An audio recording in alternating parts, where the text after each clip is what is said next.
pensando, pensando solo en tu querer, soñando que tú estás conmigo, grandiosa, bonita mujer. Sufrir solo en esta vida es pues lo que me espera a mí, vagando solo en este mundo, porque yo no te tengo aquí. Parece que has venido a verme y no has venido. Parece que has venido a hablarme y no has hablado. Parece que has venido a verme y no has venido. Lo triste de este humilde corazón es un sueño que me deja con dolor y estoy mal herido.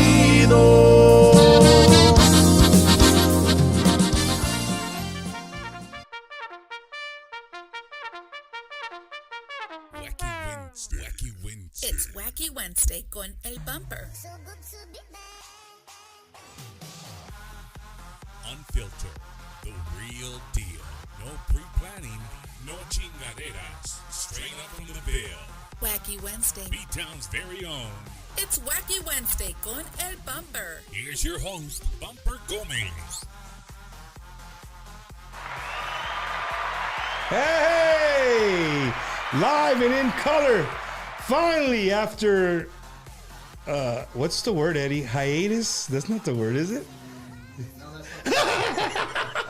Well, it sounded good. Anyway, it's been a while. We're back here in the studio, back here in San Antonio, Texas. It feels great to be back in the studio. We have another great show in store for you guys. No lights, no sound, but just a great interview. That's for sure. So hope everybody's having a fantastic Wednesday wherever you might find the show this evening.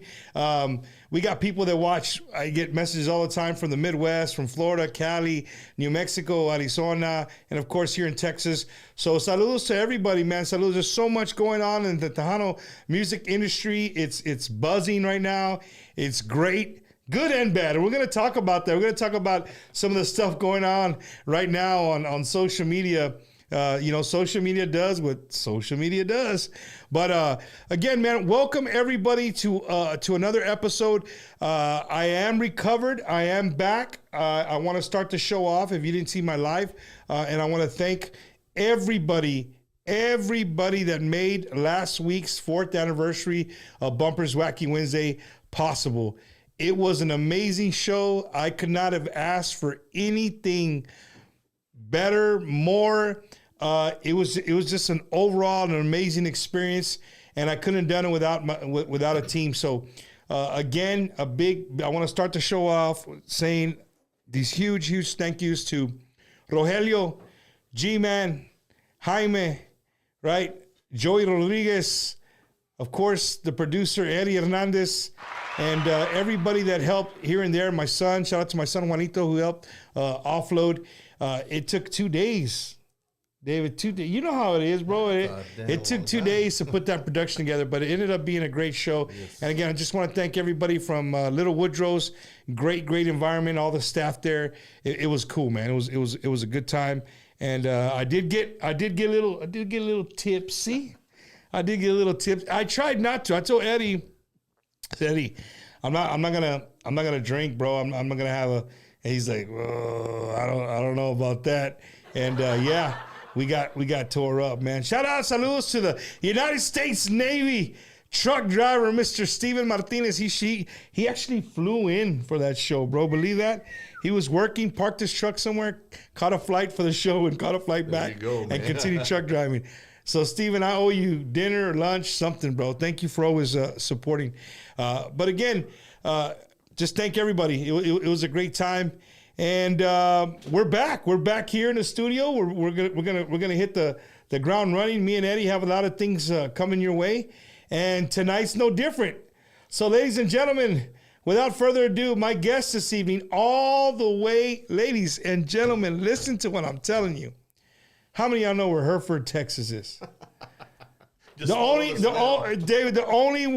reason I know Hereford, Texas is because I like watching, it's like a secret. People don't know, but I love to watch roping. Oh, yeah. Like team roping and stuff like that. Yep. And Hereford is like one of the roping capitals of the world right there. I think every roper is from Hereford, Texas. So saludos to everybody out there in far west Texas. And again, my guest, right?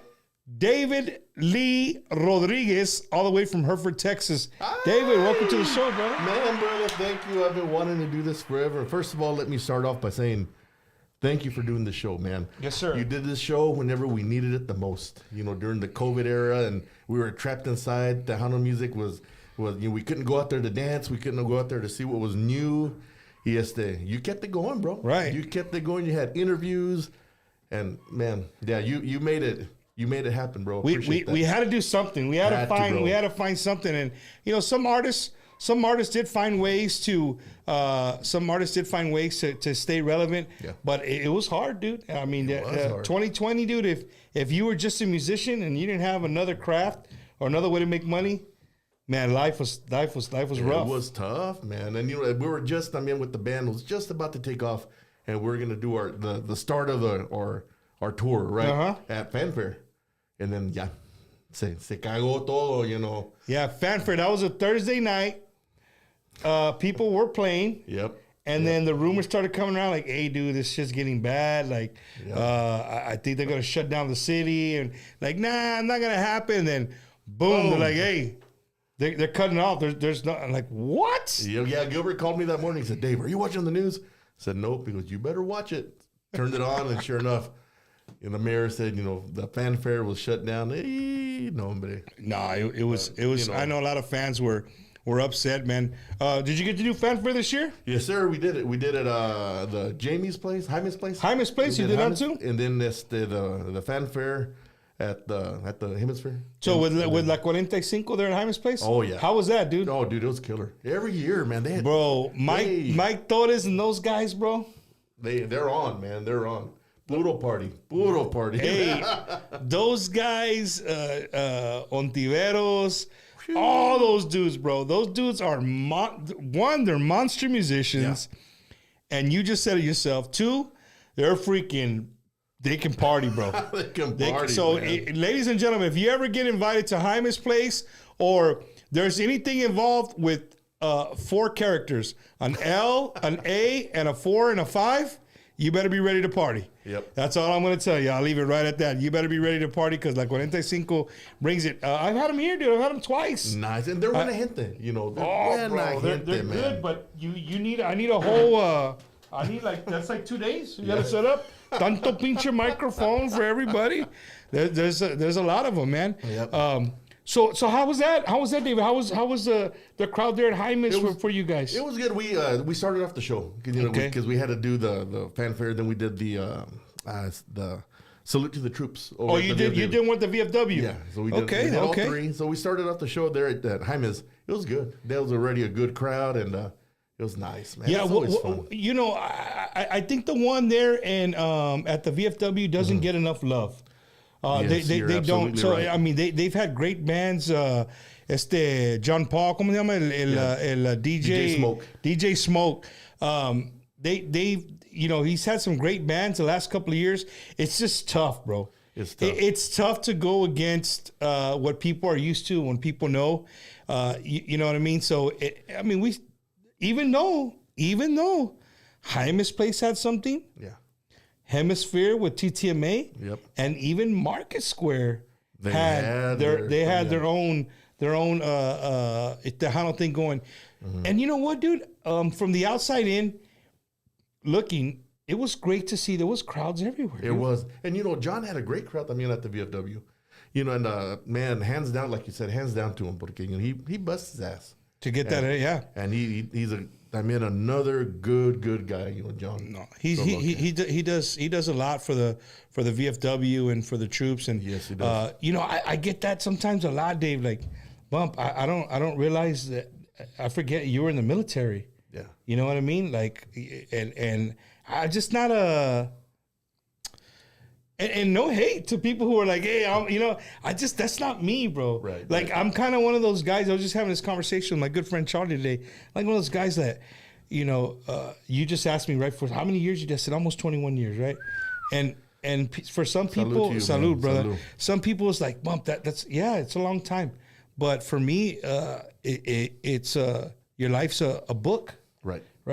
And 20 years is really, it's a long time for a job.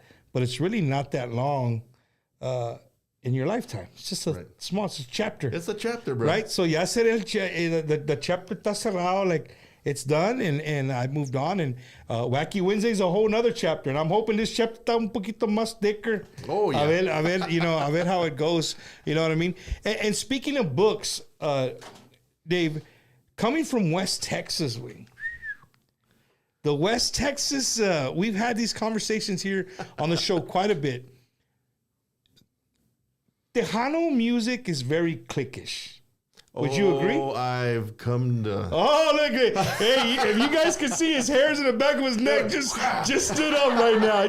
I just struck a nerve with him right there. Would you say that they're very cliquish? Very. You know what? I have a lot of good friends in Tejano music. You're not gonna hurt nobody's feelings. I promise you. I promise I'll tell you what. It's hard to get a gig. I'm gonna say that if you don't know a certain person, if you don't talk to the right person, it's like they don't pay attention to you up in West Texas. Para nada. And a lot of great musicians have come out of my area, my hometown. Yeah. My guitar player, for example, was with La Diferencia for many years, Mm-hmm. and we had J.R. Gomez in my band when he was like 11 years old. And then Steven Martinez from the Hometown Boys, and I think now he has his own band again. Okay, they've all been in my band back in the day when they had Algo Simple. So a lot of great stuff is up there, but it's like once you get Lubbock on up, they cut you off, and it's like, man, how can I get my foot? So your own West Texas people cut you off, I'm sorry. Let me rephrase. You mean coming this way? Coming this way, right? You get to Lubbock, like you're not gonna cross this line. 4 years of doing the show, I've realized that. I've seen that myself. I've seen a lot of people. If you're not from somewhere like Jordan and Asalto, we've talked about it before. AJ Castillo, he's from here. But he's popular as hell in West Texas. He goes to West Texas, bro. Yeah, we'll take everybody. It's sold out. Comes to San Antonio, it's kind of like a different crowd. Yeah. You know what I mean? But West Texas, it's a whole different atmosphere. And as well, because we accept everybody, and when we thrive on Tejano. Hey, we want. Eddie. They accept everybody. Everybody. And we thrive. We want the Tejano to come up to us. Of course, it's far. I get it. But it's like, being a band from the Texas Panhandle, it's like, well, Hereford, where the hell's Hereford at? So then, it's like, it's hard to get over here. But luckily, I'm meeting a lot of people. Gilbert Velasquez has really helped me out. Mm-hmm. And now, being with the M Group, with Ale and Jorge Mariquin, things are really, really starting to open up again. So, I'm very grateful to be with them. But at the same time, it's like, okay, I got a great band. That I want to show it off. But the clubs are like, well, the Midwest is like that. Like the Midwest has a lot of Michigan, Ohio, Illinois. There's a lot of good conjuntos and Tejano bands, but you hardly ever hear them on the radio here. Right. You of course you'll never see them in a show. Right. Right. But I don't know why it's like that, dude. Why do you think it's like that? I have no idea. I guess it's like you say, a click. And I've been trying to get into the Mexican Fiesta también. Man, I send them. They probably see my name. I see them again because I send daily emails. Dang. And nada. I've been trying hard, man. Wow. Trying hard to get into the West Texas what's the explosion, Midland? Yeah. I've been trying to get into the Victoria. I send them emails, send them my songs. It's like, okay, well, who you with? Or, I don't know you. So, although, They play my music on the radio. I'm very honored that they're in West Texas. Oh yeah, they played here. Yeah, they played here. K Alamo plays it. Humberto is amazing, you know, and they have me on heavy rotation here. Lubbock, my home area, Magic is, you know, they're phenomenal. Good support. Spinning your stuff. Yeah, real good support on a lot of the stations. But it's like to get a gig, it's like, oh man, you know. And then we've, you know, golly, we've done numbers of free gigs, you know, numbers of trying to get our foot in there, money out of my pocket to pay my guys, and you know, just of course that's the way it goes, you know. We got to take care of our bands, and but Dave, you were here for the Toys for Tejanitos, right? Yes, sir. Yes, sir. That's the last time I saw you. Yeah. Well, that's where we yeah, because we had tried to done it before. I don't know. It didn't fall through. And then he like, Bump, we got so, and I'm glad you're here, the bro. awards. I saw you at the awards. That's where we clicked again. At the awards. So, watch out, vato allá abajo. You know who is that dude right there? Qué feo wow. Eddie, where'd you pull these from high school? You put them from the high school yearbook? No. Hey Dave, so how long have you been in the industry, bro? Like, what was your first year you started in Tejano music? Ooh, I'm not gonna say the year. I was 11 years old. No, I take that back. I was 12, about to be 13. I did my first recording with Rodriquez that my dad had, and my cousin. And we recorded 2 songs, and they actually hit with Ben Gonzalez's, Countdown USA? Mm-hmm. It hit the charts there, and then he started promoting it throughout all the valley and everything. So since then, you know, we've been doing shows and recordings y todo. So your family's music. You come from a musical family. Very, very musical family. Yeah. So very proud of him. My dad used to, God, I think he was like my age too when I started. He started playing with local bands, David Gomez and a bunch of people there in the Plainview area. Then he helped on with Little Joe. David Gomez not related to Jared Gomez? Dad, if you're watching, is he? But from there, my dad, he played with Little Joe, Charro Negro, Carlos Miranda. I mean, all the big heavy hitters back in the day. Yeah. Your dad did his rounds. My dad was a lead trumpet player for all those cats. And y'all never, I mean, with the music being from here, y'all never moved this way? No, I think we wanted to, but you know, it's just, you know, my dad had a great job at the state. You know, it's kind of hard to leave, and then, you know, I hate to bring the mood down, but my brother had passed away during that time. He told us, so you know, it's just, you know, it's kind of a little rough time. So, but being close to home always, I mean, at minimum, that's what helps. Exactly. You know what I mean? Exactly. Instead of trying something new. Yep. So 11 years old, dude. 11 in about what year? I put in the 80s? And that's when it was. 19 throw it away? 19 throw it away, bro. Wow. That's what we heal, man. Well, I mean, you know, you grew up in the, like, I'm a huge fan of the orchestra, Tejano music, right? That's exactly what. You know, I've had Little Joe here, Gary Hobbs, and they speak very. I love to hear them talk about the music back then, how different it was, you know, and the word Tejano. I mean, I think the word Tejano didn't come to the mid '80s. Yeah, till the Tejano Music Awards came around. That's right. The That's kind of when the music label changed. It used to be just Chicano music or orchestra. You know what I mean? Yep. And I love listening to that, like 45, bro. Ooh, man, I love to hear that kind of music. Yeah. It's just different to me. That's the kind of music that I can get a whiskey, sip on it, chill, and I'm in heaven, bro. That's right. To hear. And do you play? How many instruments do you play? I'm just down to the bass. I just concentrate on the bass now. But I used to do piano. Well, I fiddle with the guitar a little bit, but piano, guitar, and in high school and did the percussion, and junior high did the trombone. So you know, just kind of tinkering with those. But I wouldn't say I'm fluent. You know. Yeah. But I used to do all the arranging in the bandito, and then Now I get with Gilbert, and me and Gilbert sit down and hammer out what I want, and then he'll go and, you know, do all the painting. He'll paint it all. And he makes it colorful, and he's like, "Is this what you wanted?" And I was like, "Hell yeah, that's what I want." hey, working with Gilbert, dude, that guy's a monster, right? He's a monster, man. He is. Be real, Dave. Not because he's your homie. Has he ever pissed you off that you had to walk out of the studio? No, not yet. Not yet. I'll tell you what, Because boy. they can say, I mean, I got friends that say, man, Gibby, when he's in his shit, like, hey, you want to step out and like try his shit again, or you know what I mean, like he's very adamant about what he's doing. He is, yeah, that's a kind word to say, adamant, man.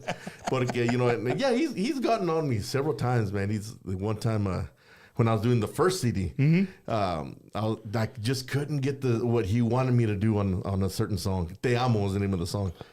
And he'd sit there, no, do this. And I was trying, and finally he goes, come in here. Go into the studio booth. And he's staring at me like for 10 seconds.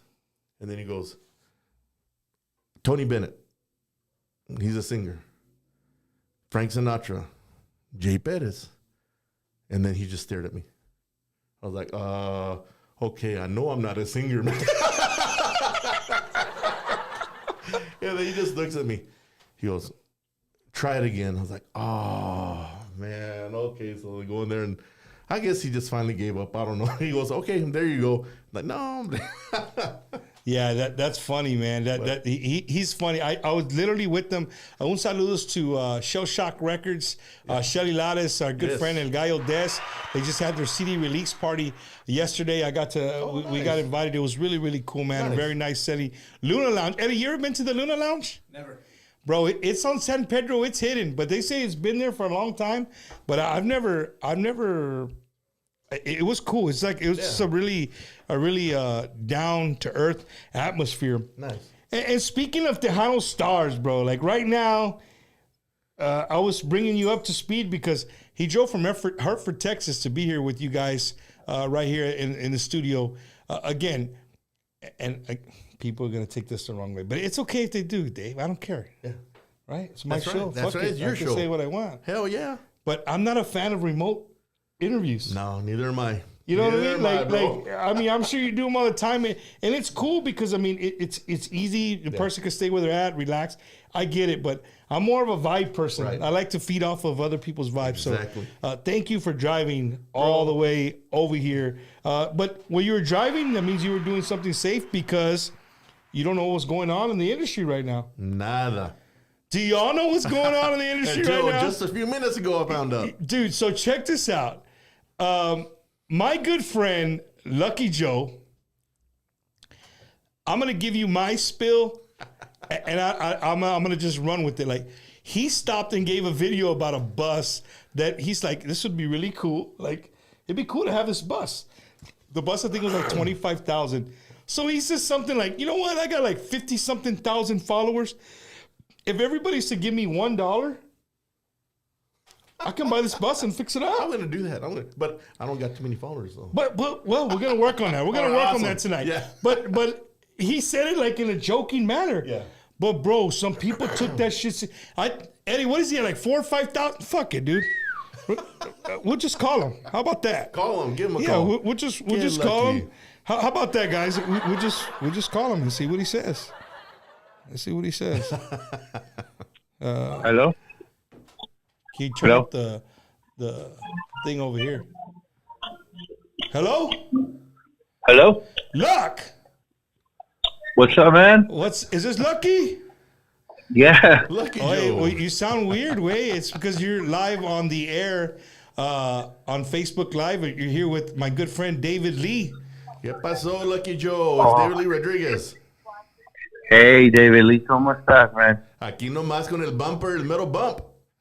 Hey. Échale ganas, guys. Hey, Way, he told me that when he met you, you called him a loser, Way.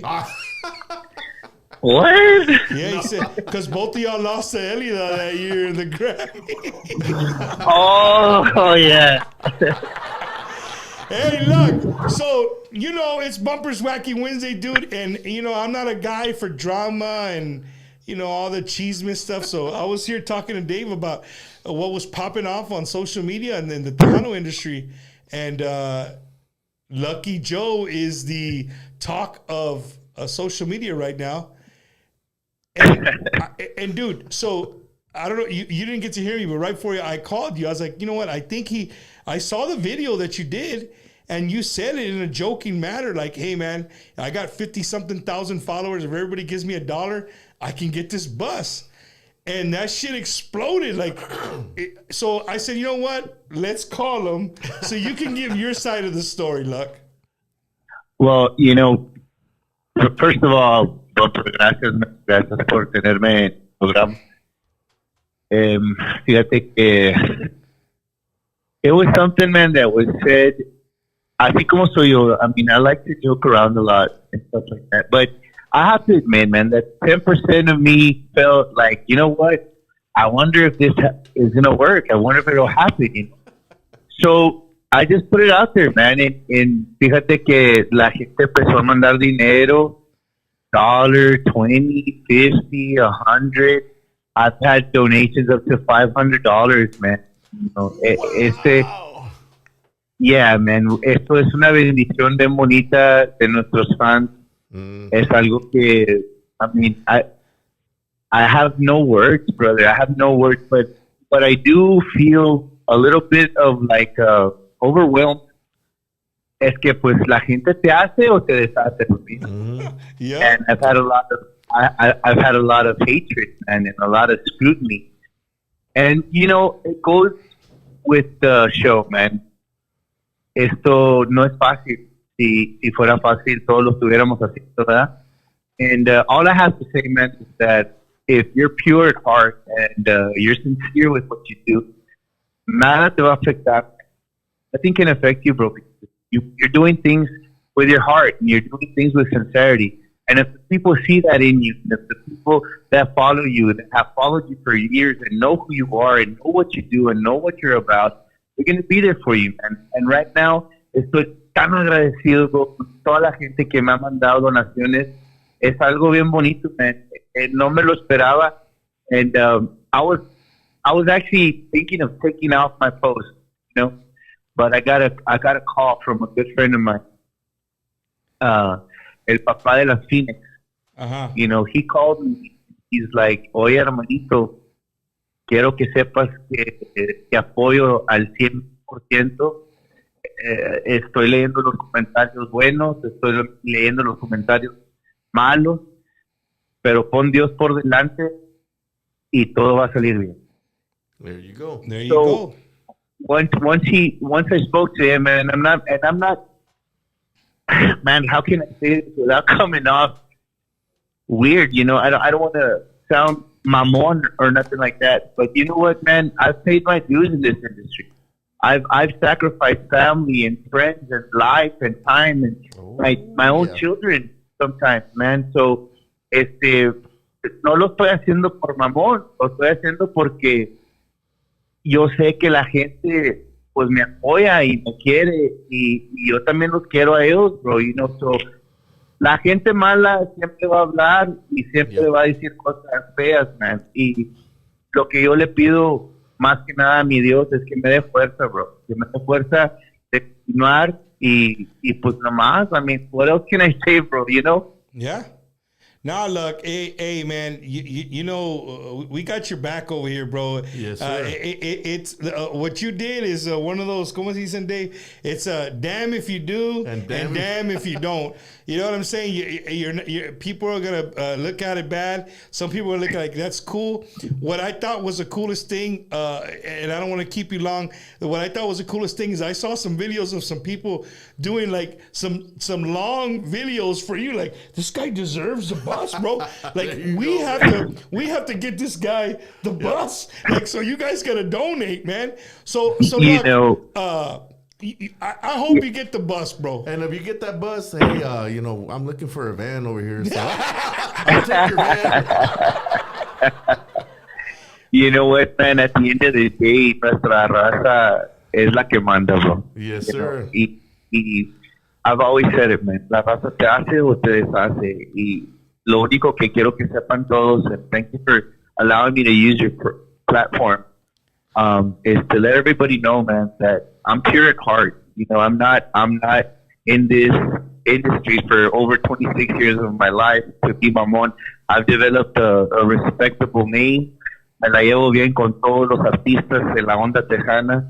No estoy, I'm not in conflict with anyone, man. So I just want to thank everybody who's been sending in their donations. And I really appreciate each and every one of you. And I have a big surprise, man. I have a big surprise for everyone that has been talking smack, everybody that has been donating as well. I have a big surprise for everyone, man. And I can't wait. I just can't wait. Hey, well, make sure you call me with that surprise, because I want to either be there or I want to see it. Right. Oh, you're going to be there, brother. You're going to be there 100%, bro. You're going to be there. Trust me. Da bueno, Luck. Well, I know you're out there doing your thing, brother. Thank you so much for taking my phone call. And again, man, always thank you. It's always great when I talk to you, whether it's just about nothing or we're talking about something. It's always a great conversation with you. So, good luck on the road, brother, and I'll see you soon. Hermano, I'm super proud of you and everything that you've been doing, man. Muchas gracias por tu tiempo. Muchas gracias por lo que haces, por la onda tejana, por la onda del músico, bro. Es algo muy importante to keep everybody informed of what's going on in the industry, man. And this is a big thing that you're doing, bro. So, super proud of you. David, cuídate mucho. Les mando un fuerte abrazo y que Diosito me los bendiga. Igualmente, brother. Hey, Luck, if we can figure it out, and I got the best producer in podcasting, I think. Yep. Shoot! Somebody put Lucky's Cash App on there on the comments, and I think the producer we can put something on the screen, Luck. So are you sure? Are you sure you want to do that, bro? No. I mean, what are they gonna do? Are they gonna shake my head and send me to Afghanistan? Nah, we're good. There's nothing to worry about. Been there, done that. That's what I mean. The only stipulation is that I get that van. You get the van. You gotta get a deal. Ándale. All right, Luck, we're gonna take care of you, bro. Head up, bro, and keep doing what you're doing. You know we love you down here at Wacky Wednesday, dude. Y ahí hablamos. Ahí hablamos. Love you guys. Take it easy. Bye-bye. All right, brother. Bye. Hey, man, I may be getting the van. There you see how it works. Hey, dude? it works. You're at the right place at the right time. No, man, but what Luck says is really true. We're talking about cliques and stuff like that. Lucky has always been one of those guys for me. Since I started this, he's always been with open arms, dude. Yeah. Whatever I needed from him, a shout out, a little whatever, a little drop. He's always like, "Mom, I got you." Yep. I mean, just a good guy. Same thing you, Dave. Like every conversation I have is always just like your vibes just like, hey, bro, it is with like very chill. You're a chill person. I try to be chill. A ver. De vez en cuando me enojo, pero no, it's rare. You're a very, very easygoing person. I think I am. I think. I don't know, you gotta ask my girlfriend. My wife's not here. I'm gonna say I think I'm an easygoing person. You are an easygoing person. But I think my immediate family, they'll probably say, "Nah, that dude's an asshole." Yeah, don't ask my brother's a drummer. Don't ask him. He'll be like, no, it's a mamon. Dave, so growing up in a musical family, brother, do you think that at a young age, it was expected of you to be a musician? My mom, this in paz descansa, she told my dad, "You will not force the boys to be in music," but we loved it. I remember going to the bailes and everything, going to sleep behind the bass amp, behind the drums.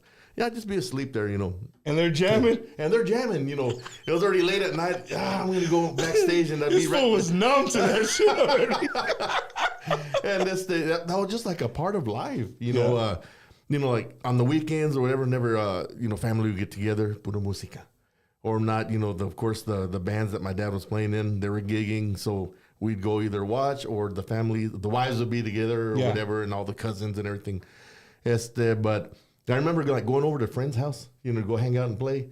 I didn't see no instruments. I was like, hey, so where's your guitars and stuff? Where's no trumpets? They're like, no, we don't have nothing like that. So I thought it was odd that my friend didn't have musicians. I thought it was normal. They didn't have instruments. Wow. Yeah, I just thought that was normal. If you're around the 360, that's rightfully so. You're gonna think that everybody does that. You know what I mean? And that's crazy. So it's basically like when you tell a kid, your mom told your dad, like, hey, they're not gonna do this. Yep. Y a huevos, and you ended up doing it. Doing it. Don't touch that. Right. And they touch it, right? That's Right. kind of what your mom did for y'all, man. And the only thing is, I guess, when I was like 7 years old, they put me in piano lessons. And what's wild, I was in the same piano class as Val Maltos. Really? Yeah, over in Hereford. Like, I remember going, I'd be doing my lesson, and then right after me, here comes, a little kid with big old glasses, skinny guy. Val. That was Val Maltos. That was me. I was skinny Was that kid you? with Oh, glasses. okay. Yeah. I'm sorry. No, but I was skinny, Eddie, at one point in time in my life. Same here. Just for the record. Just for the record. I seen pictures, Bob. I did the piano, and then that's when my brother, he came down with leukemia, my middle brother. Mm-hmm. So, and the guidance went away, right? And a few years later, he passed away, but he wanted a guitar from the Make-A-Wish Foundation, and they gave him one. And so, right away, like if he was already a natural, he was already playing all this rock music. And we'd all be just watching him, and then he'd say, hey, he gave it to me, said, learn it. I need you to learn it. Your brother? Yeah. So he taught me Rock You Like a Hurricane. And then, he got more. The more malito he got, he said, it's yours if you want it. Just keep doing it. So. And how old was he, Dave, when he passed away? He was 15. He was 15. Wow. I was 11, and my older brother was 16, which is my brother is the drummer. 16, 15, 11. Yeah. No sisters. No sisters. Man, dude. That's got to be 15 years old, man. I mean, you're just barely starting your life. Yeah. And, we had our dream that, we were going to have a rock band, and este y lo otro. I was going to ask you, being raised around Tejano and the orchestra music, did your dad allow you guys to listen to, or when you're at the house, you're only going to listen to that music? No, my mom, again, my mom was like, they're going to hear whatever they want. My dad was like, you know what? The world is their music.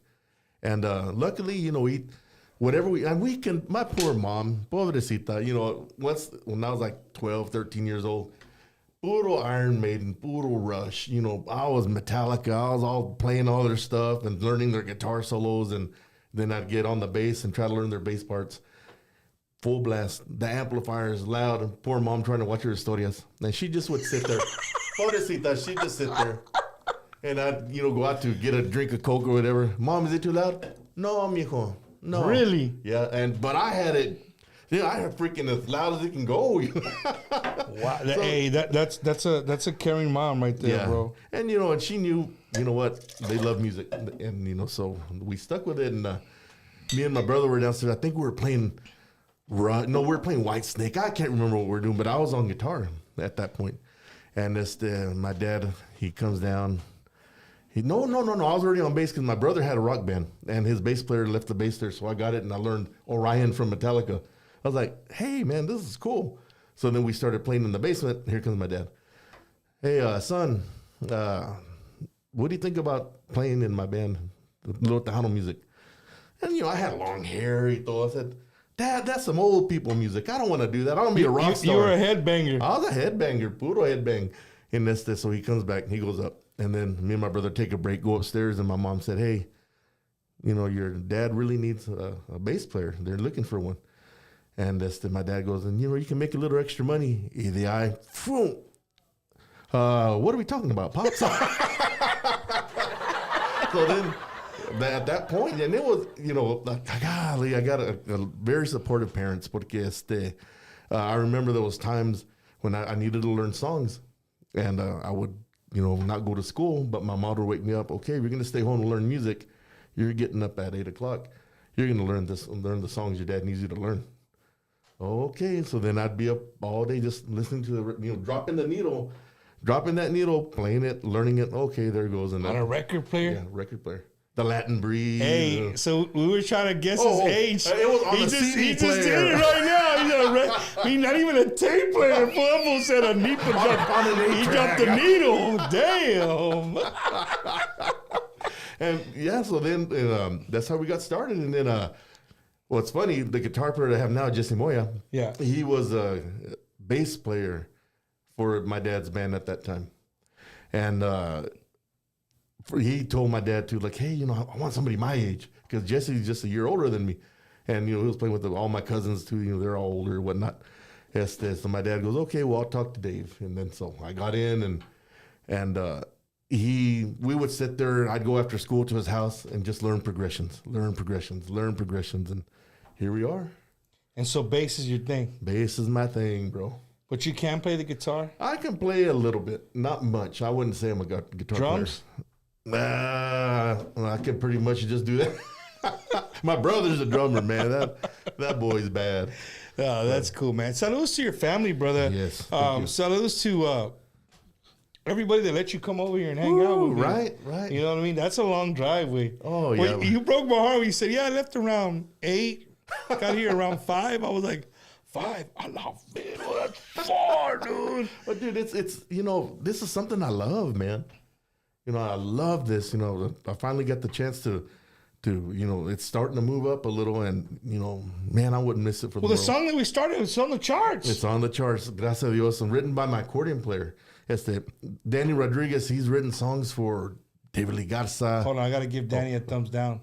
Oh, He didn't show up. He plays great. His music's great, but he couldn't make the show. So you get from Wacky Wednesday, you get a thumbs down, Danny. You get a thumbs down. No te crees, bro. No te crees. Like, hey, we got to pay bills, homie. It's not paying bills. You got to work. You got to pay some bills. That's right. And yeah, he's written songs for David Lee, Art Dating, David Farias, me, and I mean numbers and numbers of guys, and he's played with all those guys too. So it's a blessing to have him in the band, man. Yeah, for sure. You just brought up a name that rang a bell, and I forgot to start the show with. We send our most deep condolences from Wacky Wednesday, and I'm sure from David as well, to the Farias family, to David Farias, on the passing of his beautiful wife. I know every time that I saw David, she was there. She was there. I seen him in Vegas. I mean, everywhere that I've seen him, she was always with them, and I think people know that, like, they were always together. So our deepest condolences to David Farias, his family. She's a beautiful woman. Yes. And again, man, just our heartfelt condolences, man. Yes. I was doing the beginning of the show. It's a roller coaster aquí, güey. Aquí vamos. This is how we roll. That's right. Hey, Dave, so let's go back to the West Texas thing. Okay. Because it really fascinates me. I noticed you moved your hat. I thought, it's getting serious. I talked to Jordan. I've had great conversations with like Tweet, with J.R. Gomez, like all these dudes. They that's right. But eventually they've made their way over here. So that leads me to believe that exactly what you said. You can only go, if you're a West Texas Tejano band, you can only go so far. Then after that, you're either going to have to come over here if you want to be in it, or you're going to have to make 9-hour trips a lot, which is what you're doing right now. Have you ever thought of just picking up and moving over here, bro? Yeah. Me and my dad have talked about it, and he said, well, son, let's seriously get down and sell the house. But at the same time, my dad, he's having a little bit of health issues, so I don't want to just pick up and move him, because he has great doctors there where he's at. So, I don't want to do that to him. So, man, I tell Gilbert all the time too. I said, Gilbert, man, if you ever need me in the studio, whatever you need, call me. I'll go. To me, it's nothing to come over here. I love it. It's a love, dude. Eddie, what do you think, bro? You driving 8 hours? I would have been like, I don't know, bro. Hey, can we do this remotely? Because that's a long way. But Dave, what for the people watching? If that doesn't tell you something, you know what I mean? Like, stop to think about it. This guy just got up this morning and drove all the way to San Antonio to do a Tejano interview. And you're gonna do some. It made me feel better because you're gonna do some music stuff tomorrow as well. But you do it for the love of music. The love of it, man. The love of it. The pure, what's unadulterated love. Yeah. Seriously, it's been in my family for, God, my mom's side, the Peraleses, they've been in it since back when they were all migrant workers working the fields. The weekends, hey, let's clear out the area and let's put a dance. Yeah. For all the migrant workers. And then from there, it went on. So I feel like my family's been in it since, Tejano Orquesta started, way back when, and then my dad también playing with all these great cats, Do you remember them, Dave? Yeah, I do. You like all those guys you talked. I mean, you could go back and you remember a Carlos Miranda moment or a... Yeah, the one moment I really remember is a Laura Canales moment. It's but this whenever she was with Snowball. Okay. So back then, of course I was bien chavalillo, right? I remember they went to the house because it was before the show, and so my mom fed. My mom was always feeding all the músicos, that my dad played with, and they came to the house, bringing the trailer, and they broke our curb. I guess I don't know what the deal was, but he just slammed into the curb and broke it. And then so they go inside, mom feeds them, and yo bien travieso. My mom was putting fresh tortillas on the table. So I'm gonna go get one. I just remember my dad going, "Hey, that's for the band." Oh, and then Laura just looking at me, kind of laughing, and but I took off running. That's a that's all. I don't know why that. So Laura Canales went to your house, bro. Yeah. Back my dad used to play with Snowball and all those guys. But that reminds me of like my son, like Jacob. Yeah. Right. He'll come in and he just hide whatever, and he doesn't like. My wife will take get a picture with him and the artist or whatever. Right. It's got to be an artist and my wife. A Michael Salgado, Bobby Poli. Oh yeah. Right. And so. He's just like, okay, whatever, like whoever you are, whatever. But sometimes I drive and I think about these things like, man, I wonder if one day he's going to go through these photos and be like, oh, yeah, he will. Shit. Like, yep. This is this dude. This is, what I mean? That's what I hope for. Yep. That's what I hope for. And hearing you say these stories, it kind of just like, maybe he'll pick this up one day. He'll want to be a podcaster. Or, he loves to sing. He loves to sing. But he is a huge, for Tejano, I don't know what it is. Yeah. But he's a huge Jay Pettis fan. He's a king, man. Jay Pettis. If you play Jay Pettis on the thing, he's in the back. Usually on his phone, and I can hear him. That's right, man. Right, and he's humming. But to sing is anything Peso Pluma. Oh yeah. He loves that. He loves. Those guys are killing it on the grabbing the kid market, bro. Yeah. Oh yeah. They are definitely killing it. Dave, and so from being from West Texas, and you come over here. Do you feel the love from other artists? You know what? Or and be real, like, because they need to know, like, if they're not showing love, like our 210 artists, our 956 artists, they gotta like, hey, bro, you guys aren't showing enough love. Like, do you honestly feel like accepted, loved, or you gotta kind of say like, I'm David Lee, bro, like. At first it was like, hey, I'm David Lee Rodriquez. I said, oh, okay, but now it's to the point where, hey, Dave, they remember me. There's, like you got. I don't know. You got the way I say it, your elite, Joe Posadas, Jay Pettis's, they're like in the class, you know what I mean? They're Gilbert Velasquez, David Mares. To me, those are that's like diamond, you know what I mean? That's, it doesn't get any better than those musicians in my eyes. And then of course you got your real popular bands, Signo and all those guys that they seem untouchable, you know what I mean? It's like I've tried talking to some of these bands and, oh, hey, se van. But, again, it's like you got, Emiliano J, right? Am I saying his name right? Yeah. Coolest cat there is, man. Emmanuel J. Emmanuel J. Man, I seen him last night as well, too. Coolest cat, and, Ram, cool cat, and you got all these, the people that I looked up to, they welcome you with open arms. They're loving people, man. Yeah, man, they are. Humble people. Absolutely, man. Ram's a funny son. Oh, hell yeah. He is, man. And, it's like that, those musicians, they'll welcome you, man. They're like, hey, man, you're carrying the blood. Andale.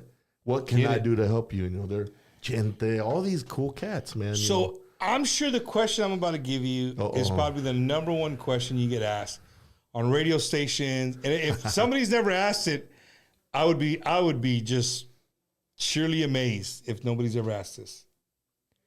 Did you really think about coming into the industry with your name David Lee? Did you ever just say,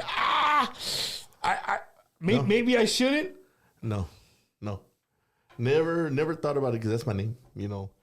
Just like David Lee Roth, you know, you got David Lee Garza, you know, well, now, you know. But David Lee Roth stole David Lee Garza's name, He bro. did, and David Lee Roth stole my name.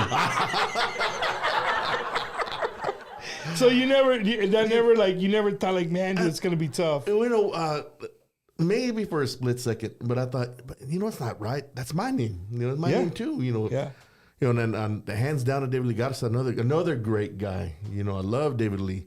And that's I've never, yeah, I guess once we did a show with him at that point. So you met him. You've talked to him. You met him. Yeah, we did. Hey, a show David together. Lee, how you doing? I'm David Lee. Yes, sir. And actually, they built the show at the Los David Lees de la Onda Tejana, you know, over in Lubbock. So.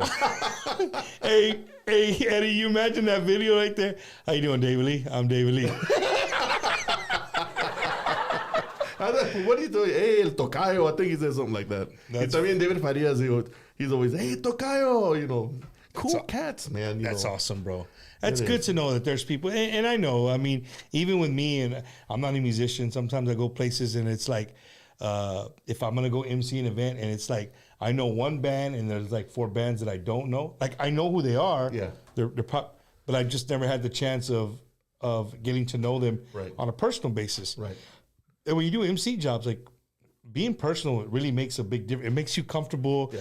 You can go on stage and I can really, like now, if I ever do something with you, like I'm comfortable with you. I know you, dude, all the way from her. You know what I mean? Yeah. Like you can do, but when you don't know somebody, it's kind of awkward. And if they don't, if they don't like break the ice or you don't break the ice, it's kind of like weird. Like next up, Grupo Modelo. Right. You know what I mean? Like I don't know these guys. You know, and we didn't shake hands and. It just makes things so much easier when you get to know somebody, right? You know, and I think our industry for the most part, I mean, there's been a few times where I've seen kind of no animosity, but there's you and this is us. You stay, do your thing, and we do our thing. Yeah, leave it at that. Yeah, there's a lot of hate to use the word ego. You know, there's quite a bit of ego in there, which. You know, I'm never gonna once, you know, I don't even think it. You know, I think I'm one of the worst singers and one of the worst bass players ever to ever been in the industry. But for, you know, sometimes you will play with a band or something, and they, mind you, we're opening up for them. They're like, hey, don't touch my bass amp. That's mine. You bring your own. I'm like, la chinga, you know. And okay, I understand you don't want me to touch it. I won't mess with the settings. Better yet, just go straight to the monitor, man. Don't touch my amplifier. I'm like, hey, you know, call him out, Dave. Who did that? You know, because I'm gonna run into somebody like, hey, bro, why are you being greedy with your amp, bro? That's not cool, dog. That's not a cool thing. And you know, and again, you know, back in the day when we had Algo Simple, you know, we toured a lot with Jay Perez with his first band, and that's how I met Gilbert Velasquez. And you talk about. Cool cats, man. Jay was, I'm going to say he was one of the coolest guys with us. And Chente, we met Chente. He was just a little bitty kid, man. And Speedy on bass, and being Speedy, you know, we clicked it off heavy. And Jerry De La Rosa was playing keys. And he didn't want to give us his age, bro. And he didn't want to give his age, but he's giving it all up right there. Yeah, I hung out with these. He's like, oh, okay, that dude's been around. It's been a while. That's been a while, man. And you know, whenever we did our first CD with Algo Simple, you know, Gilbert would call in like Val. He'd call in Jerry De La Rosa, and you know, hey, you know, come in, you know, just in case these cats need some help.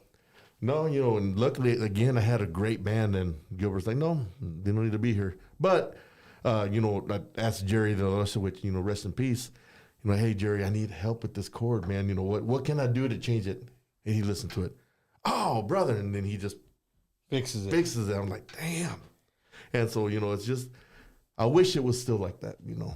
Dave, it's got to be a chinga way to bring your band down here to record. Yeah, it's not like a gig where you come and play an hour and a half, pack up, and bam, you go you go back home. Like, it's got to be. You got to come down here, record. Like, do you come and try to knock everything out like you can, or no. you go back and forth? Back and forth, and you know, like with the first CD, we did it. I think me and Gilbert just talked over the phone most of the time, and arrangements. He'd send me something. I'd tell him, no, change this. I want this, do that. And he'd go and do it. And then, but this next CD that's about to come out, that was during the COVID period. So, it was like, man, we really dug in. He was listening. He'd want to hear me sing. And, okay, I think this song would be good for you. Danny wrote this one. He wrote it for you. We're going to change this. We're going to do this, do that, so it can fit you better. So, yeah. Puro genius, And so with these CDs, we use studio musicians. Of course, I played my bass tracks, did the vocals, and Chente drums. Do you do it at the same time? No, Gilbert won't let you, man. He puts down track by track by track by track, and then once that's done, you get the roadmap, and then you do your vocal part. Yeah. That's crazy. And it comes out clean, though, man. It comes out clean. Well, you've heard this. Gibby Velasquez, bro. Exactly, man. Just walk in and look at his shelf. They'll tell you everything, man. Exactly, Yeah. man. So, Eddie, what do we got? We got any, you ready to rock and roll? Right. Shout out. Dale. Shout out going out to Santos Ortiz from Hereford, Texas. He said, Hereford freak. Okay. John, what's up, John? Yes, sir. And a big old hello to my band's watching. I know they're all tuned in. Danny, Evan, Jerry, my dad, and Danny, and my son, my girlfriend, Delma. Who else? Salute to your pops, bro, for bringing you into the music industry, bro. You know what? I'm going to be in tears though I talk about it. That's all. Yeah. I mean, and to be a My dad pops. and look at your My son pops, man. following in your steps, and it's got to be great. You know what I mean? It's got to be for him. It's just got to be an awesome feeling to be able to walk into a salon somewhere and see your son that following your steps, and he's up there singing his heart out. The other son's on the drums jamming out. Right. And it's funny because when we're kids, every music, of course, back then, we had 3 channels, 4 if you had PBS, right? Luckily with the PBS, they showed Lawrence Welk, or they showed, Chick Corea jazz special, or Herb Albert, Lo que sea. Every time there was a music special, my dad and my mom would make popcorn, and we'd sit down in front of our big old our big old flat screen TV. I don't want to age myself. No, big old box TV. And we would watch every music special, regardless if it was the Country Music Awards, if it was the American Music Awards, yeah. Latin, whatever it was, Lawrence Welk, anything, even hee-haw with all the bands. Yeah. Dad and Mom always made it a point, hey, we're going to sit down and watch this stuff. And then, we started watching like the Grammys. And I remember one time being there just watching the Grammys. I was like, man, that's a cool little freaking award. And I remember looking at my mom and dad. I want one of those one of these days. My mom, posile, mijo. Of course, I was just a little kid. Yeah, I was 7 years old. I thought, that's a cool little thing. I want one on my shelf. Hey, you're knocking. Ooh, man. You're knocking, brother. I tell you what, man, when I got that call, when I was, besides a musician, I'm a nurse. And I was in my office, and Jorge Mariquin gave me a call. He said, hey, David, what are you doing? I said, nah, I'm here at work, getting all my stuff ready for the kids. And he says, well, are you sitting down or are you standing up? I said, depends. What should I be doing? He goes, I think you need to sit down. He said, I got some news for you. But at this point, I'd been bugging them. Man, please let me play at the Tejano Music Awards. Do your connections. I want to perform. I want my band to be seen. And he goes, well, you've been nominated. And I thought, nominated for my CD barely came out. It's not going to be nominated for a Tejano Music Award. That's all that was running through my head. Yeah. He goes, you've been nominated for a Latin Grammy.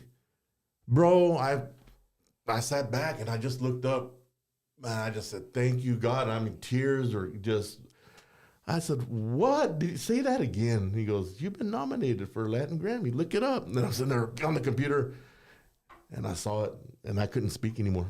I said, I got to call my dad, call my mom. Hung up, called my mom and dad, llorando. Guess what? And they called my brother, called the band. You remember that conversation clear as day. Oh, man, like if it was yesterday, bro. And then hearing my mom and my dad's voice, and hearing my dad, he started crying too, my dad. And I was just like, wow, and then I called my brother and he was like, what? Shut up. And I said, no, bro, I'm serious. Always leave it up to your brother to fuck up like a good, you know what I mean? They got to be rough about things and shit. And he was like, what? Shut up. Serious? I said, yeah. He goes, bro, congratulations. And it was just like, I couldn't come down off that. I still can't come out. I didn't win. Man. It's been 2019, but. It was in Vegas? It was in Vegas, bro. It was in Vegas? It was in Vegas. I got you. And what a feeling, man. It's just like, if anything, wow, Latin Grammy, man. It's just, I wish I would have won, but, I got the medallion that has a little emblem. To me, I won. Hey, bro, I won, keep shooting for the stars, dog. Keep shooting for the stars. Like, I mean, it just takes a song. Yeah. Neta, it just takes one song, man. And what was funny, with all these collaborations that are going on, right? With Frontera, with now Shakira. Yeah. Well, it's funny. That's a badass song, though. Right, man. It's a badass song. Yes, it is, man. Well, back then, I remember getting on live, I was like, here I am at the Grammys, everybody. And I said, hey, of any big stars listening, and I said, Bad Bunny, if you're listening, I want to do a collaboration with you. I said, and what else did I say? Like Mark Anthony and Maluma and Luis Enrique. I said, please, I want to do something with you guys. And then lo and behold, here comes Frontera. They got to do it, which, wow, man, hands down to those guys. No, those dudes are kicking ass, bro. It's awesome, to see that. It really is, man. For everything. I mean, for them being who they are, where they're from, representing us, representing our people. Absolutely. Taking our music to another level. And that's debatable. I'm not gonna debate it, but hey, they're from Texas to me, and they're support. We're support. We should support them. So, speaking of support, man, there's only to do the show. We need support as well. So, we ready, Eddie? All right. Mira, check it out. Ricky, the coolest guy in the industry. Yes, bro. I seen him like 3 days in a row. Shout out to my good friend Ricky Ray. Yes. You can reach him at 956-424-5724.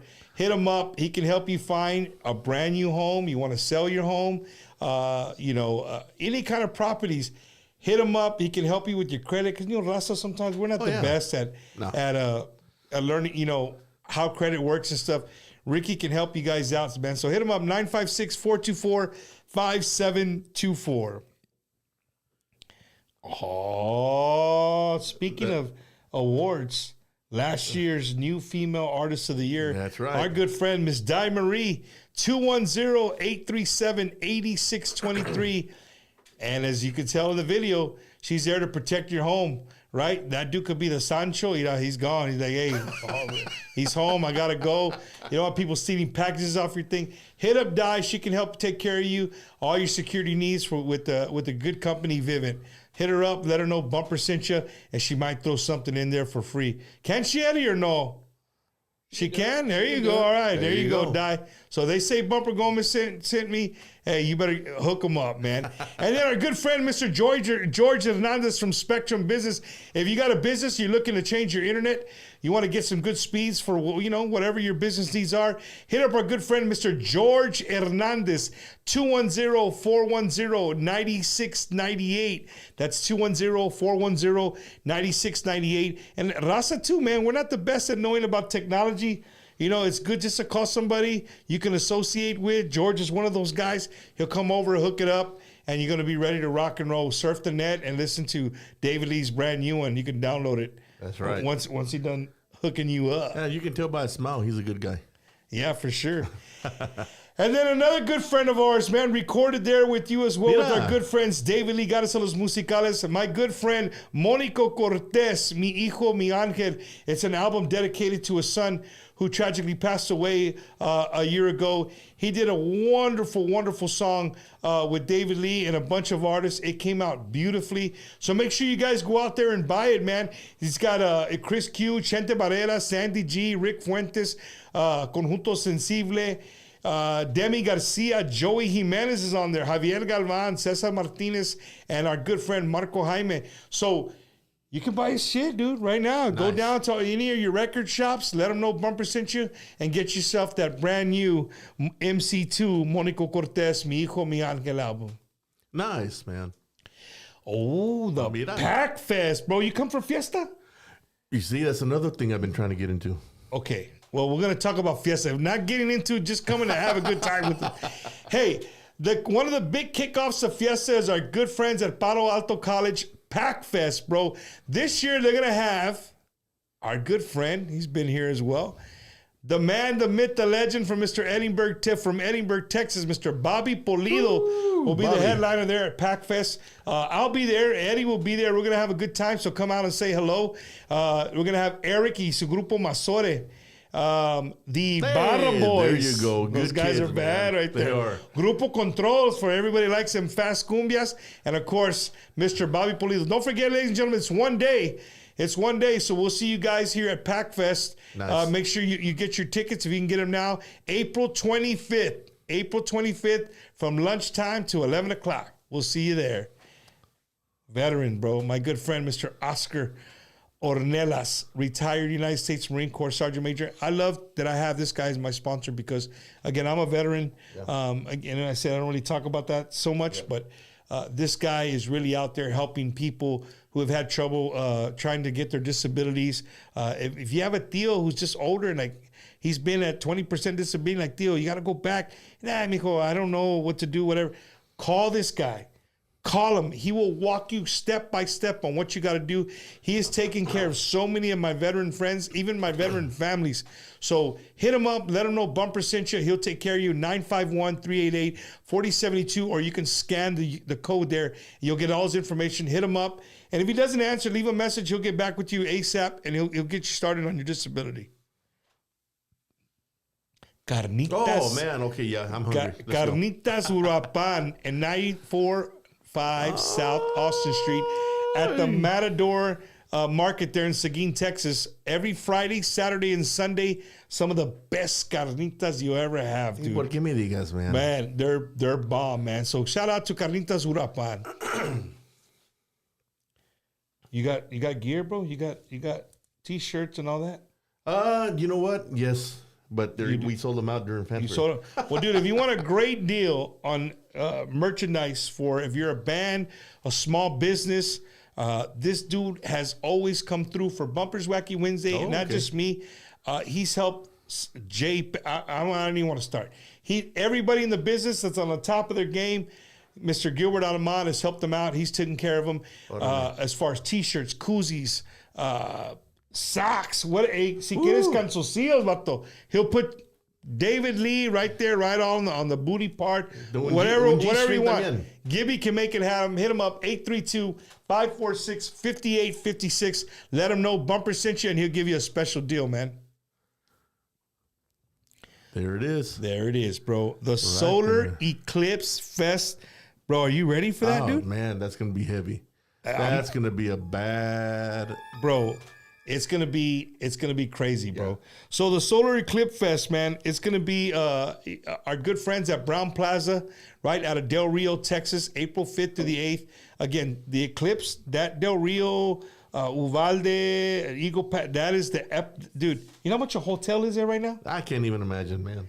Almost Eddie, it's almost $1,000, like $930 something bucks at a Motel 6 if you're trying to go in these days. Because it is the best view of the actual total eclipse that we're gonna have.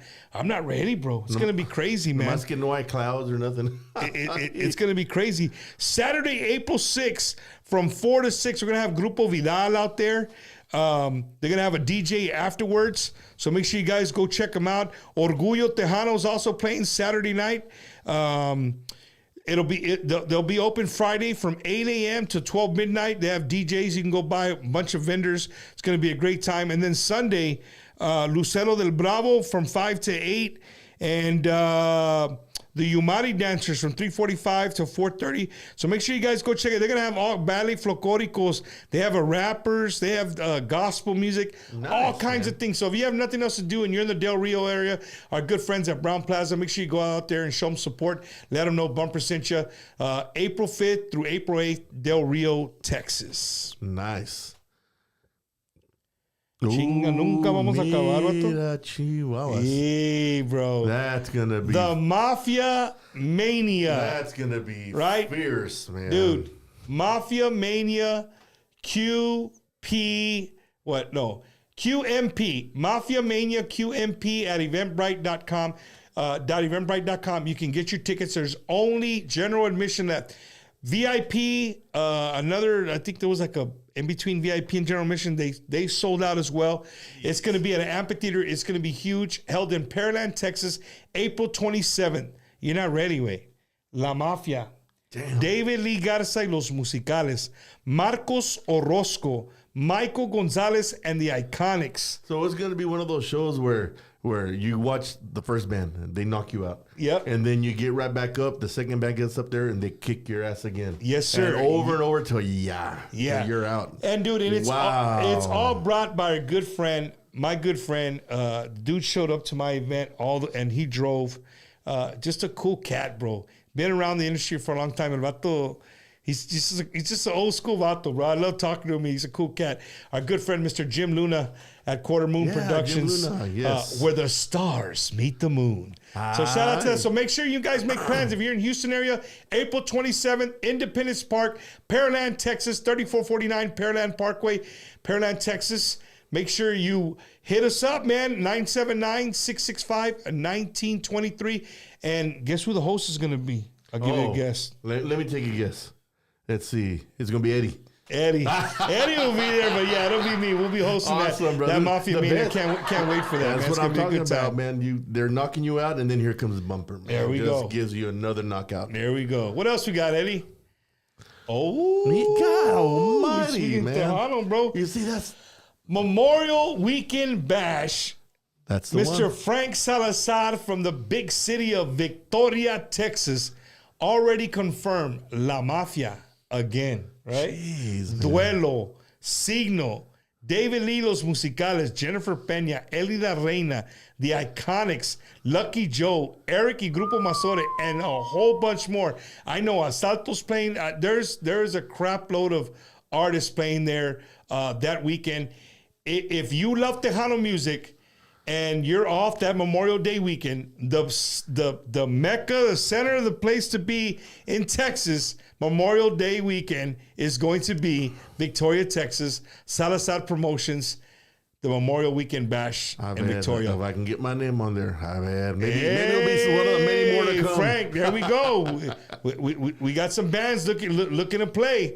But no, man, you guys come check us out. I'll be out there. There's going to be a lot of other people out there that weekend. Damn. And then, of course, this weekend, I'm going back to my hometown of Beeville, Texas, right? 4402 North St. Mary Street, MG Grill, and my good friend Vicente from Music Brothers Entertainment presents Indomable from the big town of Skidmore, Texas. No, it's two lights. But Indomable, they've been around for a long time. They're an awesome group of musicians, bro. You guys come out there and check them out. And then to close the night, right, my boy Chenta's birthday, right? The owner of Music Brothers Entertainment. Los Desperados, Mike and Lee Verial here from San Antonio. They're going to be out there, hosted by yours truly, Bumper Gomez, and my good friend DJ Ray will be on the ones and twos. So come on out, man. If you're in Beeville, Texas, come on out and have a great time. It's like a little bar and grill, and they have like an outdoor area with a nice little stage. Yeah, you can come and chill. They're going to have food, beer. It's going to be a good time, man. Come out and check us out. That's this Saturday. This Saturday, right? This Saturday's the 6th? This Saturday's the 6th, so make sure you get there early. If you haven't got your tickets, get your pre-sale tickets now. You can get them at CBS. You can get them at Dale radio station. Or if you know Vicente personally, hit him up. We'll be there. And also, April the 6th, my band, where are we going to be at? We're going to be in San Angelo, Texas. So everybody from the San Angelo area, head on over to the Penny Tap House. We'll be there, no cover. So it's going to be a great time. We'll be doing my birthday because tomorrow's my birthday. Wow. Can you believe that? So we'll be celebrating my birthday bash at the Penny Tap House over in San Angelo, Texas. Hey, but... here it goes. How is the birthday going to be? Like, what, the cake is going to have how many candles? It's going to have one. They're going to need a fucking fire extinguisher standing by. Call the fire department. Hey, bro.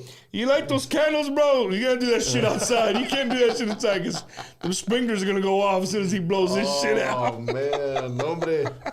Hijo, eso ya. So Man, that's awesome. Hey, so, Dave, how far is San Angelo, dude, from where you're at? 4.5 hours. So let's go back to what, coming to San Antonio, because you said 4.5 hours. For the people who are, you ask yourself, like, what are you talking about, Bump? Like the cliques, and it's hard to get to San Antonio. You're from West Texas. Well, to be honest, the hardest part is because of the logistics. I think so. Right? For you to go and put all your guys in a van, drive down from where you're at all the way over here, that's hard to do, bro. That's hard to do, man. Yeah, the minute you leave your driveway, you're already in the hole. Yep, already. Before that, right? to play in San Antonio. Yeah, and then they're gonna pay you equivalent to a band that you're equivalent to, that's here out of San Antonio. Yeah, that's just gotta hey, we'll meet there. Takes us 5 minutes to get there. Yep. Right? They get the same pay that you're gonna get. But you just drove 7.5, 8 hours to get here. Yep, exactly. Oh, yeah, I've been told that over and over. Like I'll say, well, we'll charge X amount of dollars. Ooh, no, but I'll get so-and-so. I'm like, well, I guess go ahead and get so-and-so, man, But, I've talked to the guys, and now they're like, well, I tell you what, we'll bring it down quite a bit if we get a Friday and a Saturday gig. Maybe a Friday and let's say San Antonio on Saturday and in Beeville or something like that, we can make it work out. We have to drop our prices, man. Just to play over here, just to play. And those are the things that people don't talk about. Those are the things that fans don't know. Like it's not that you might have heard this band when you were in Lubbock, and hey, why don't y'all come over here? That's why. It's really hard for a band logistically to get from West Texas to San Antonio. Same thing from the Valley to go up to Dallas or go to Houston. It's far, dude. It costs money. It costs diesel. It costs hotel rooms. It costs food. So that's just logistically. It's really, really difficult to do, man. Yeah, it is. It's tough, but man, the love is there. That's just the love is there, man. It's I don't know if it's a blessing or it's a curse. But it's a blessing, man. It's. Hey, Dave, and your single right now that's on the chart, bro. Who wrote that song? My accordion player, Danny Rodriquez. Yeah, you said that already. Yeah. So, and he's written anything else, or that was one of his first songs that he? No, he's written. Like I said, he's written for Isabel Marie. He's written for David Ligarza, for Art, for David Farias, Rodeo. He's written for a bunch of people, and on my first CD. Sin Ti, the one that hit the biggest, he wrote that one. And then on this new CD, he wrote 3 songs. What's the one was Sin Ti, right? Sin Ti off of the first CD. Let me see. He wrote that one. Let's see. Uh-oh. Keep talking. Okay. Keep talking, dog. Pero yeah, man. I mean, well, he's a. Give me some Bluetooth and some. Here we go. Off of the first CD, Sin Ti. Yep, that's it.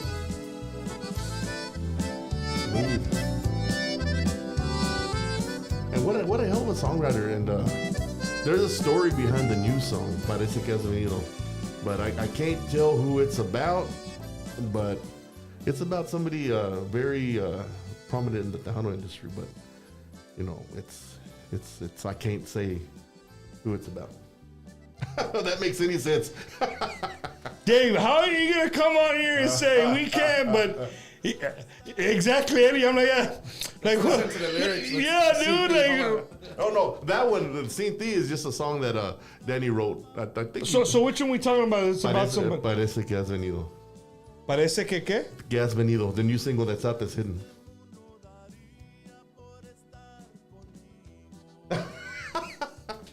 I shouldn't have said nothing. No, I shouldn't have said nothing.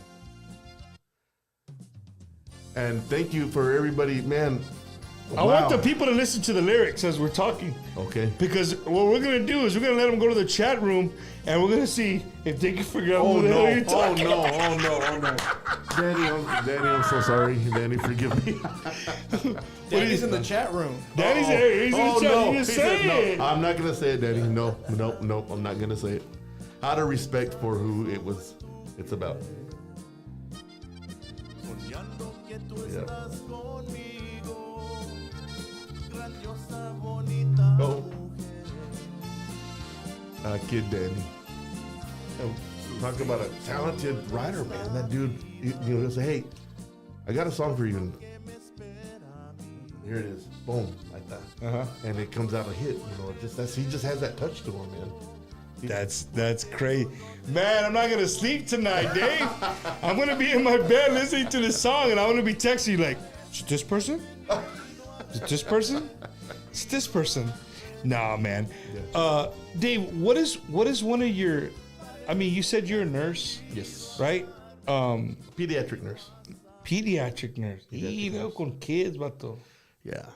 That's tough. It's hard, man. It really is hard. How many years how long you been? What is it now? 14 years now? 14? 14 years. 14 years. Hey, how long does it take to go to nursing school? Depends. 5 years? Let's go to the audience. Yeah. Yeah. Go to the audience. Is it 4 years, 5 years? I took the extended route, just because, I had a family and everything. Right. So it took me roughly 6 years. 6. He's been in the thing for 14. That's 20. He started going to college at 18. I'm just trying to figure out your age, bro. I'm trying to figure out He didn't even catch on. Like, what are you doing, bro?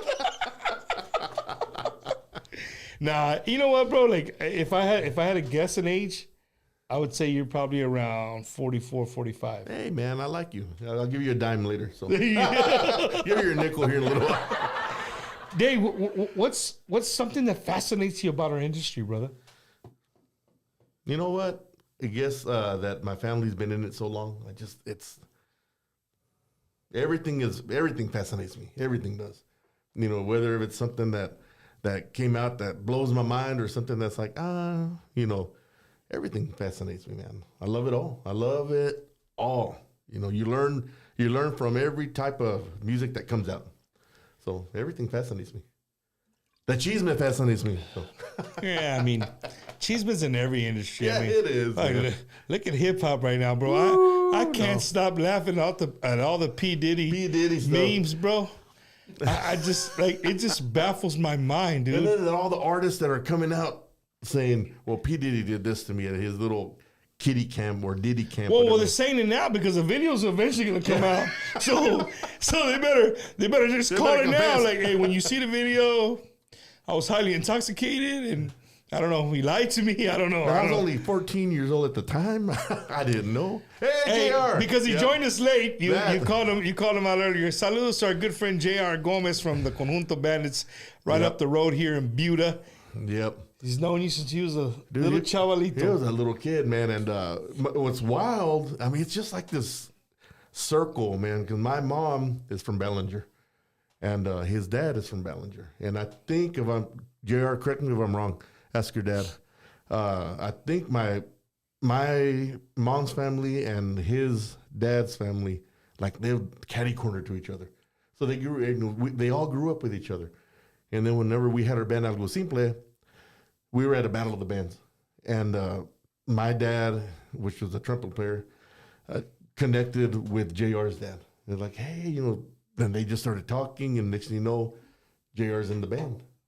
And even back then, ese vato, he blew the crap out of us, man. Just blew us away. On the accordion? Yeah, man. At 11 years old? At 11. He was like 11 or 12 or 13. You're 11, JR, I think. Eddie, we got to find a video of JR at 12 or 13 years old. There's got to be one there somewhere. There's a song, Vas a Llorar. That's how I got back into the Tejano industry again. Because I'd stopped playing the Tejano for years. After Algo Simple broke up, I didn't start playing again until Gilbert Velasquez called me and said, hey, the song that we recorded in the 90s is hitting on the internet. So, and on that song, Vas a Llorar, JR, and I forgot to mention Chris, forgive me, Chris Calderon, the sax player that was with Jake Perez for a while. him and JR came in the band together. Algo Simple. So the song Vas a Llorar, you'll hear JR as a kid. That was the band? And you'll hear JR as a kid, and you'll hear Chris Calderon as a kid.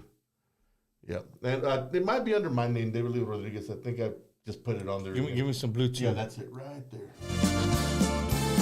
So it's not this one, 2019? That one right there. This one. Let's hear JR. See, JR, take you back in time.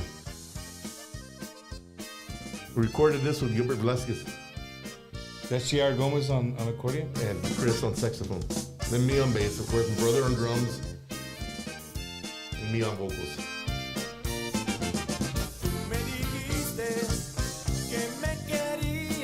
Sounded like a kid. Would JR sing back then? Yeah, he sang harmony on this one too. Yep. That's a classic right there. Crazy, man. I think it was at 93, JR? I think in 93, man. 93, I man? think so. I think 93. Bro, 1993, I was doing keg stand in a ranch somewhere. Boom. Yeah, bro, I was in high school. I was in my prime, 1993. I was about to embark on a life that I never in a million years ever thought I would be doing. But yeah, 93, that was a crazy year, man. It was a crazy year, man. And Tejano was booming. Oh, brother. man, it was booming. We were like opening up for Michael Martin Murphy. We were doing all sorts of big things back then, man. You know, it was crazy. It was crazy. That's awesome, man. Yep. I get a kick out of that picture every time he puts it up. Come on. Who is this dude right here? Eddie, I'm gonna have to get you a picture of me in high school, bro. Put on the corner too, because you're gonna be putting these young guys on there. I gotta have one too, man. There you go. Dave, being in Tejano music, and I kind of asked you, like, you know, something, you know, what you love about the industry. You know, it's your family, right? It was family oriented. They got you into the music. What is something you as an artist, and again, we'll throw the label being from West Texas. What do we need to change, bro, to make it better? What do we need to change? In your own words, from, you know, a lead vocalist, a leader of a band from West Texas. You know, there's a lot of humble people, you know, like 45, you know, and David Mares, Joe Posada, golly, you know, a lot of Ram, you know, the list goes on and on. But humble, man. People need to be humble. People need to not be like judgmental. I don't know. It's sometimes you get that vibe off of different people where they look at you like, oh yeah, you know, or te creas mucho, or whatever, this and this, and you know, and it's a brotherhood, it's a sisterhood. You know what I mean? That's in any industry. But like, you could be selling Fritos. Like, hey, this guy's been selling Fritos for 10 years. He knows what he's doing. This guy just started. You're right. You know what I mean? Like you're right. There's different peoples and different level, and anything you do. Yeah. A tool salesman, like anything you do, there's different levels to it. Everything, right? everything. Something Lucky said earlier in the phone call that I hear a lot in the industry is paying dues. Yeah. I think a lot of people go to that, and I'm not knocking it, right? I'm not knocking it, but hey, dude, you know what? What dues the Frontera pay? Right? I don't know. Stop to think about that. How long have they been together? Bro, I know they were all musicians, but the fact that how they got them together, there's a big formula to that. There's money, there's the right time, the right place, the right songwriters. They knew the right people. Like, there's a formula to all of that. But what dues did they pay? You know, you brought up a good thing. Everybody else says it takes money to make money. Okay, well, back in the day, you had Richie Valens. You know, he sang his ass off, man. Freaking one person I look up to, Richie Valens, man. Back then, you had the talent scout that would go out and say, you know what, I'm gonna make something out of you because I believe in you. That guy didn't say, you know, I'm sure he kept his part of the money, you know, just like Elvis and all that stuff. But you know, now you get, man, people are gonna probably hate me for this, but you get your YouTube one night over sensations. I'm like, man, you know, I've been doing this since I was 11 years old professionally, you know, and I'm still struggling to make it. I know I'm not that good. I'm the first person to say I can't sing a note. First person to say I've got to practice my bass like a son of a gun. But, you know, man, you know, I got a great band, you know, and I got great musicians, and I think we click good. And I think if people were just to give us a chance, but you get, you know, like money, it takes money to make money. You know, you get somebody, you pay them big money, they're going to promote the hell out of you. And then they're going to, you know, kick you off, man. Yeah. And it's like, okay, man. So you're saying as an artist, does it upset you that if you see an artist that, like, just use TikTok, right? Because TikTok is probably the biggest platform for people to get noticed right now, singing wise. Does it upset you that, you know, somebody could be on TikTok just pretty much fucking around, and the shit goes viral? Next thing you know, they're getting here, getting there, and not just pop, a country. I'm talking even Tejano, like even in Tejano, they're out there. Does it upset you? It doesn't upset me, but it makes me like, damn, you know, what's the, like you said, the formula? How can I get myself to go viral?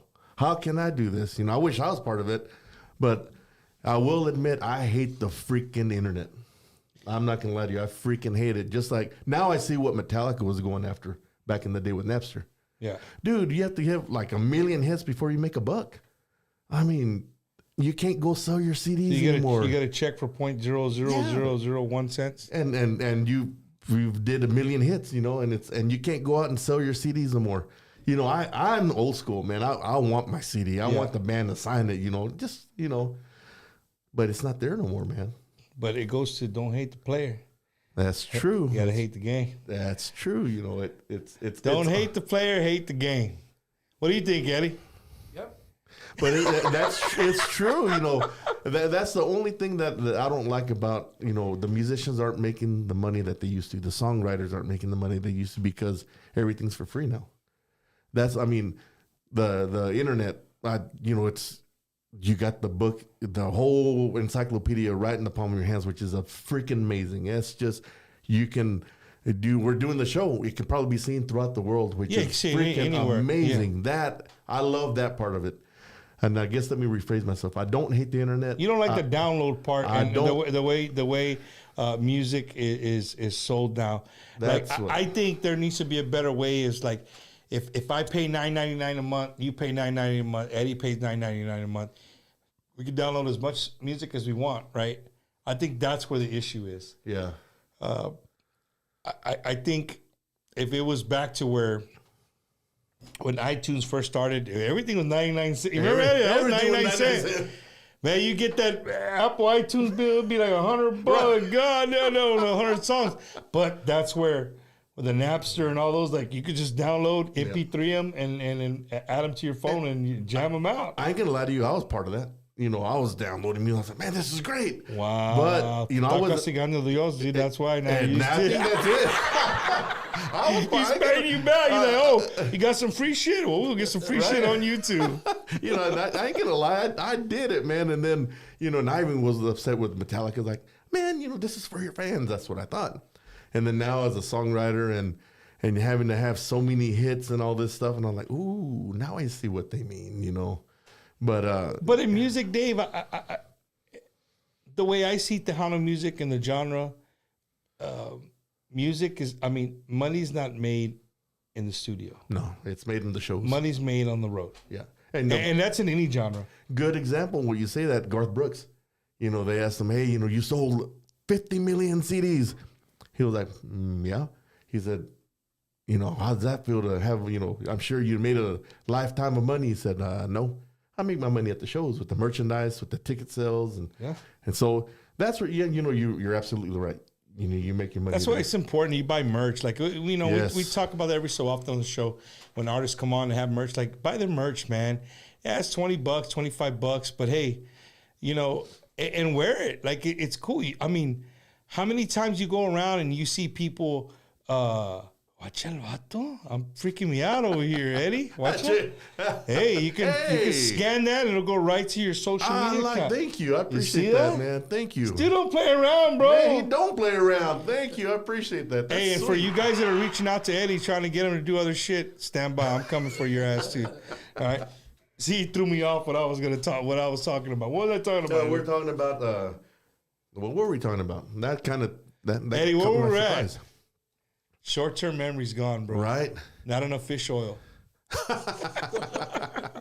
No, it's all good. It's all good. No, you know, the industry, you have to go out there. You have to buy the merch because that's what you know that's how these guys make a living, bro. They you know, you go on the radio and hear the song. They're not getting no money from that, but it does make you. If you like a song now, I'm going to want to go out and watch you, right? That's what the music does. It makes you want to go out and hear them live or see the face behind the song. How many songs that we sing our whole lives? How many songs, stop to think, how many songs do you guys stop and sing, whatever genre of music you see? And sometimes before the internet, you don't even have no idea what they look like, who they were, where they were from, how they, like you didn't know any of that. Yep. You know, it wasn't until MTV and you started seeing videos. and stuff like that. And then now social media, you know, social media allows us to reach out and touch David Lee. Yeah. You know, immediately. Yeah. Not like, hey, I'm going to write the fan club. Maybe he'll write me back or whatever. Immediately. Right? Immediately. You post something, your fan can go on and say, hey, David, I went and saw you out there in Lubbock, bro. Yeah. Badass show. Thank you. Yeah. Hey, that dude that was singing, check it out. He responded to my shit. Yep. It's instantaneous gratification, bro. It is. But you got to respond to. You know, you're right. And some people are better than that than others. Yep. I always like to throw. I haven't talked to her in a while. She's been wanting to come back on the show. As a matter of fact, I need to get her back on the show. Our good friend Gabriela. You know Gabriela? I don't think I know her. So Gabriela is not Mexicana. She's half Korean and half Colombian, I believe. Half Colombian, I think. Mm-hmm. And she's from Tampa, Florida. Oh, wow. Doing Tejano music. Check this out. She's on TikTok. She sings a Selena song. A producer out of, I think, Florida put her on to some Tejano stuff. TikTok, she got bigger and bigger. She came to San Antonio and started recording and now she's I think she lives in Houston now doing Tejano music and it's actually opened doors for her to do. She's done stuff with Baby Bash, you know what I mean? So the dreams are there and it's just cool that social media can do that for somebody. Yeah. You go from just, you know, singing to next thing you know, you're opening up for Baby Bash somewhere, or you're singing a Tejano song with one of the, you know, a collab with one of the biggest artists in the industry. Right. From just going on TikTok and singing. Yeah, that's a true talent, though. If you can do that, no, for sure, man. That's a true talent. And she's beautiful. She's doing all the right things. Where I was going with that is all that I just told you. What she was really, and she still is, what she's really, really good at is a word called algorithm. You know what an algorithm is? I know what it is, but I'm horrible at that. So an algorithm is every person has their own algorithm, right? Whether you're gonna post or what you read. If you ever go on TikTok and you like a lot of Tejano stuff and you like it, well, guess what? Eventually, after a while, it knows it's gonna feed you what you like to eat. Oh, okay. Right? Yeah. You like that? It's gonna feed you more of that. It's gonna be more of that on your feed, right? As an artist, you got to figure out where your people are eating your dessert from. Yeah. Does that make sense? Yeah. Like, if they're getting up in the morning at 8 o'clock, and that's where the most of your people are waiting to get fed, you got to feed them. Orderly. Okay. If it's 2 o'clock, it's 3 o'clock. You got to find that as an artist. You gotta find that niche, and that's when you push your stuff out. You know, because a lot of people don't know. Sometimes, like, man, I push my stuff out. And, bro, I got like 20 likes. Yeah. But then I push something else stupid out, at this time, and I got 300 likes. Yep. Right? And you're saying that because I know you've that type of joke, so you're like, look, what's going on? Because you have to find that algorithm, man. Saludos to Armando Cabazuela. How do you say it? Cabazuela? From Carlsbad, New Mexico. Yeah, Grupo from Grupo Malar. Malar. Yo, what's up, man? So you got to do that. So I just tell artists, like, man, I know it sounds stupid, but get a pencil and a paper. Like, hey, I send something at 8 in the morning. I send something at 10, at 12, at 3, at 5, at 7. And go and see. After one day, go and see what one. took. Then you start getting to figure out where if you got like a YouTube channel, that even breaks it down, tells you this is where your followers are on at this time for most of the day. And that's how these dudes get bigger, because those are those small analytics that they go after, and your shit just grows and grows and grows and grows and grows. Does Bumper do it? No, I'm just. You're Bumper though, man. Yeah, no, I'm just having a good time, bro. Really, we did the show last week, and we got so many compliments. I said I couldn't have done it without the team, right? Yeah. That we mentioned in the beginning of the show, but bro, it's organic. Yeah. I just do it for the love of music. I'm not out here to be some rich. If you think that this is gonna pay our mortgage or pay, you got another thing coming. But you know what? In reality, it could. Yeah. And last week proved the point, Dave.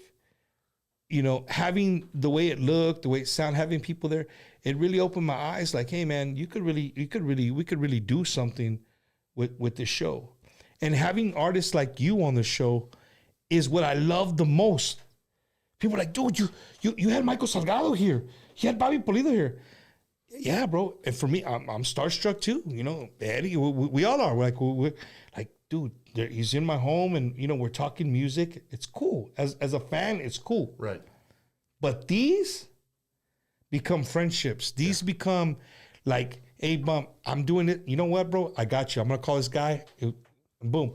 That's how these things work. Cool. That's what I love about the show the most. Not that people are buying T-shirts with my name and caps. Like, that's cool.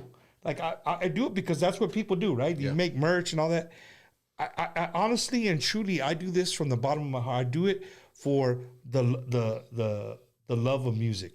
Now, can money be made? Goddamn right, money can be made. And if it can be made, we got a team to feed. That's This takes time away from our family. Just like when you get on the road, it takes time. It's hard to do something for free. Yeah. You know what I mean? So we're gonna continue to do things and like these interviews, especially with artists. Like I told you when you sat down. Sometimes when I know an artist like really well, it makes for it's a hard interview to do. When I don't know the artist, it's easier, right? Yeah. Because you don't know them. Yeah. And sometimes when if I have JR Gomez here, nombre, olvídate. Oh, no. This right here would be gone. It would be gone, and he would be talking smack. Eddie would probably be on the ground laughing. I mean, dude's just funny stuff, right? Those are cool too. Yeah. But these right here, like you lived through your brother passing away, bro. Yeah. And all of you guys being musicians, and then like some people could look at it like, dude, I'm never gonna touch an instrument again. Like that was something I did with my brother, and it brings back memories. I don't want to do it, but here you guys are as a family. Y'all still kicking ass. Oh, trying, man, trying. I'm getting, and sometimes it hurts. Yeah, I can't lie to you. Yeah, but man, he told me, I want you to keep it going. So I was okay, I will, and And then now with mom gone, it's, ooh, man, you talk about, it's tough, man. My mom and dad are my biggest supporters, and then half of the team is gone. It's like, oh man, it hurts. But you know what, I know mom wants me to keep going as far as I can too. And my dad is like, andale, I'm here. I'm gonna, push you as far as I can too. You still got guardian angels on your shoulder, both of them, left and right shoulder. Yep. And then I got my son. What? I love the guy, man. He's another little musician, but he's into the gore grind. Like, think is what it's called. He's into gore heavy grind. metal, like heavier death than metal, gore grind. I think speed metal, death metal. You're like, what did he just say? Yeah. Well, that's a number one hit. Well, I didn't understand a damn word. A damn word he said. But so and I love it because he's still carrying the music too, regardless. What he plays. I'm his biggest fan. That's cool. And man. I love it, man. I just love it. Back them up. Oh, absolutely. So important question I forgot to ask you. Oh, Your brother's guitar, yeah. or is it? My older brother has it. Yeah. Yep. Put away. Put away. Put away. And That's what the coolest thing was, it was that ZZ Top that looks kind of like a lightning bolt. Whatever. Yeah. That's what it was, man. You ever pulled it out? No. When's the last time you put your hands on it? Oh, my nephew wanted to play a little bit, so my older brother took it, and I think my nephew played it a little bit, and then they put it away. But I haven't touched it since. I would love to restring it. What do you think it'd do to you if you pulled it out and got to hold it again? Man, tears probably, and just overwhelmed with emotion. Yeah. Yep. I think that should be something that should be filmed if that ever happens. So to your older brother, if you ever want to bring it out on a show and you want to mess up your brother, bring it out on a show. Like, hey, stop the show, don't drum. Hey, I got something for my brother. Bring it out. So It tear you up, huh? that'd tear me apart, man. Talking about an emotional roller. I wanted to say like the Chinito does. Eddie, the Chinito on TikTok when they say something bad about somebody, they're like emotional damage. You know what I'm talking about or no? No, I'm not on TikTok. Wow. I gotta get Eddie on TikTok too. Oh yeah, He'll go down the TikTok. You go down the TikTok hole? My son, he's trying to get me all situated with all this social media. So, Dave, what social media do you have? Just Facebook? I have Facebook and the two Instagram. and the Instagram, and there's a TikTok there, but I never use it. I don't know how. I'm viejito. I'm 26 years old. So hey, those kids that come and see you, tell them to give you a class. You'll give them a deal on the visit. Hey, if you give me a TikTok class, I'll cut off 20% off the visit, or $20 from the visit. There you go, man. Do you ever just have those days, bro, as being a nurse, that kick your ass as far as like emotional wise? Right now, I'm a contract nurse. So I go wherever they send me. Right now, they have me contracted at a Native American reservation in New Mexico. And shout out to the Santo Domingo people that are watching. You talk about some hard stuff, man. Some really hard stuff. That out of respect for their culture, I won't say anything. But yeah, I mean, I go in my car and a Native American reservation. Mm-hmm. I go in my car sometimes after school. I mean, it just comes out, man, because all the stuff that, It's got to be tough, bro. It's tough. Those people, man, it's just, it's not fair. It's not fair. It is not fair. Do those, that tribe, do they listen to Tejano music? Or Believe it or not, they love Tejano and they love Norteño, hardcore, and they'll speak it, they'll sing it. A good friend of mine, Eli, he'll sit there and comes in, hey, David, check this out. He'll throw, Tigres del Norte or something. And he's singing it like como nada, and then he'll throw my song on there. Hey, I like this one of yours. And he'll start singing it. La fregada, Eli. and he's not Mexican, he's Native American. He's from the Kiwa Pueblo. I always say this about natives, like one thing, being in the military and all the Native Americans that I had that were under me in the Marine Corps, that were my Marines, like one thing that I admired about them the most, other than they could outdrink anybody, hands down. But their pronunciation of the English language. Right. To me, Native Americans, when they speak English, for me, it's personal, right? They speak it so clearly. Their pronunciation is so clean. They speak it better than the white people. You know what I mean? They do, man. I don't know. More of it is because of because I see the complexion. I'm expecting an accent, even though like Eddie doesn't think he has an accent. I don't think I have an accent. You don't think you have it. But if we go to New York or we go Montana somewhere and you start talking, they're like, hey, you might not even speak a lick of Spanish, but you have an accent that grows on you. Yep. But with them, when they speak English, it just really gives me that like, wow, that was cool. Like the way they speak is very, very perfect. Yeah. In my sense, man. And my favorite thing they do is they point with their lips. They'll be like, hey, you know what? Where's so and so? Where did that kid go? He went over there. They do the pointing. Oh, that's hilarious.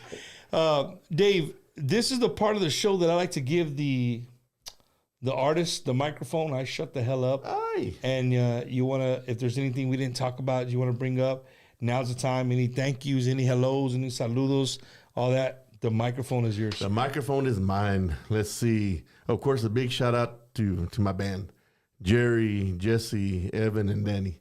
You know, I ain't crap without those guys. Nada. They, I'm the weak link of the band. I always tell that to everybody. I'm the weakest link of this band. You want to hear a good band? Hear them. Block me out. That's my dad, man. That's right here, my dad. And it's my son David Rain. It's another blessing. I'm going to say it real quick. He was born at 25 weeks gestation. He was a micro preemie, 1 pound, 13 ounces. Wow. And watching him grow up into the man that he is now, it's amazing. He's a skater, he's a musician, he's an artist, and he's everything I wish I could be. And so big shout out to him. Shout out to my girlfriend Delma over in Lubbock, and thank you for putting up with me. And it's probably the hardest thing to do. That probably is. She's like, yes, you nailed it. And M Group, man, M Group's been phenomenal, bro. Ale and Jorge have been just like, they're when I signed up with them again because I signed up with VMB with the first CD, and then we COVID hit, so we took that hiatus. And at that point, I didn't know if I was going to continue or not. So you took the what? The word that you're looking for earlier. What did hiatus. I say? What did I say? Hiatus. Huh? You see, Eddie?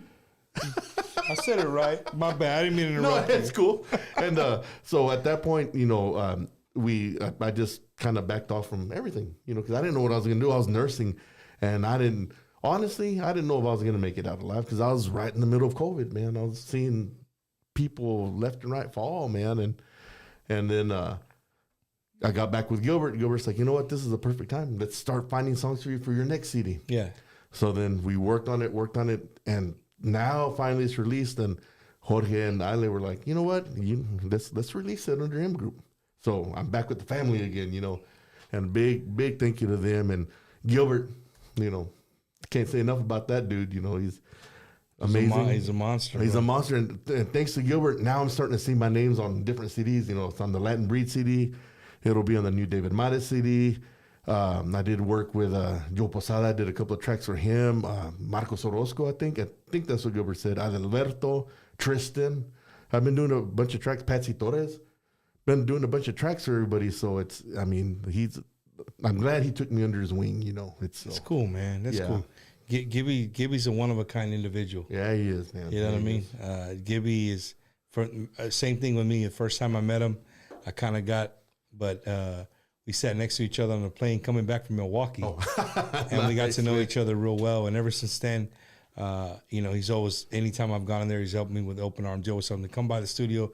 We always got something going on. Absolutely. So I've had him. He's been a guest on the show. Yeah.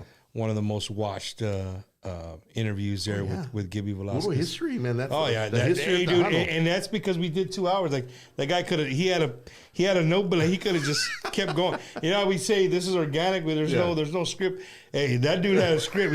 He was ready. He wasn't gonna forget nobody. Yep, and the only reason he probably did was because we cut him off at 2 hours. You know what I mean? But to David, I one thing, dude, I admired just in the last 2 hours of being around you was one, your love for music, and it really shows by you driving those many hours just to come to be on this platform and, get people to know, if they didn't know who David Lee Rodriguez is, you know what I mean? I mean, you hear his songs on the charts, and sometimes, shout out to all my friends in the internet radio and terrestrial radio, like, those days of calling, like it's not like it used to be where the DJs would really talk, like say, hey, it's a brand new music, or play a song that was a new one of this and that. They still do it. Yeah. I hear Johnny do it all the time, but not as much as they used to. Right. So if you're not a Shazam person, like how do you, like if I heard your song, right, and I'm like, dude, that's catchy. Like I like that. I do it now. Yeah. I swear to God, I do it now. I do Shazam People all the time. My wife says, oh, no, que you're Mr. Tejano and you know this person. Now, I'm good at like hearing something and be like, okay, that's David Lee Garza. Or I can, hear a voice and like, okay, that's this person, that person. But I still Shazam, dude. Yeah. Oh, I do all the time. You know what I mean? Yeah. I still Shazam. Sometimes I might forget like some old school songs that I haven't heard in a long time. And like I can't remember, so I'll Shazam it, and then it'll be on my Shazam track. So sometimes I just hit a cruise and hit Shazam tracks, and it'll play all the songs I looked up. But ladies and gentlemen, if you guys didn't know who David Lee Rodriquez is, now you know who he is. All the way from Hereford, Texas, the upper panhandle of Texas. And I'll do it again, man. Bumper, I can't thank you enough. I've always wanted to be on this show. I see what you do. I see, that you always have artists, and you're always very open arms to them, man.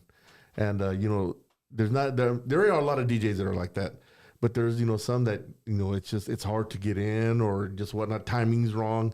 You worked with me. You're like, you know what? How about this day? How about this day? And dude, I mean, you've been cool since day one. Don't say that too much, Dave, because it'll be like there'll be some artists like he just gave me one day. That was it. You make it sound like I gave you like 5 dates to choose from. He gave me 8 days. No. There she is. Okay, Delma, you got some cool points now. A quick happy birthday, yeah, dude, and so.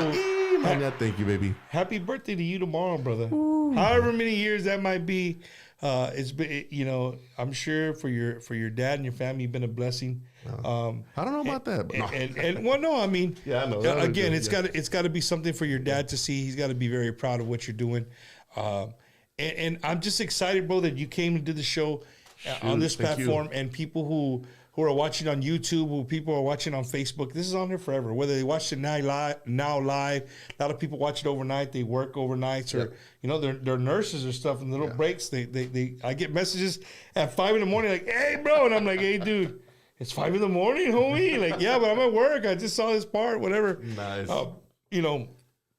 But I really just want the people to take. The fact that we got to be open arms to new music, even though he's been doing this for a long time, but maybe you just never heard of him.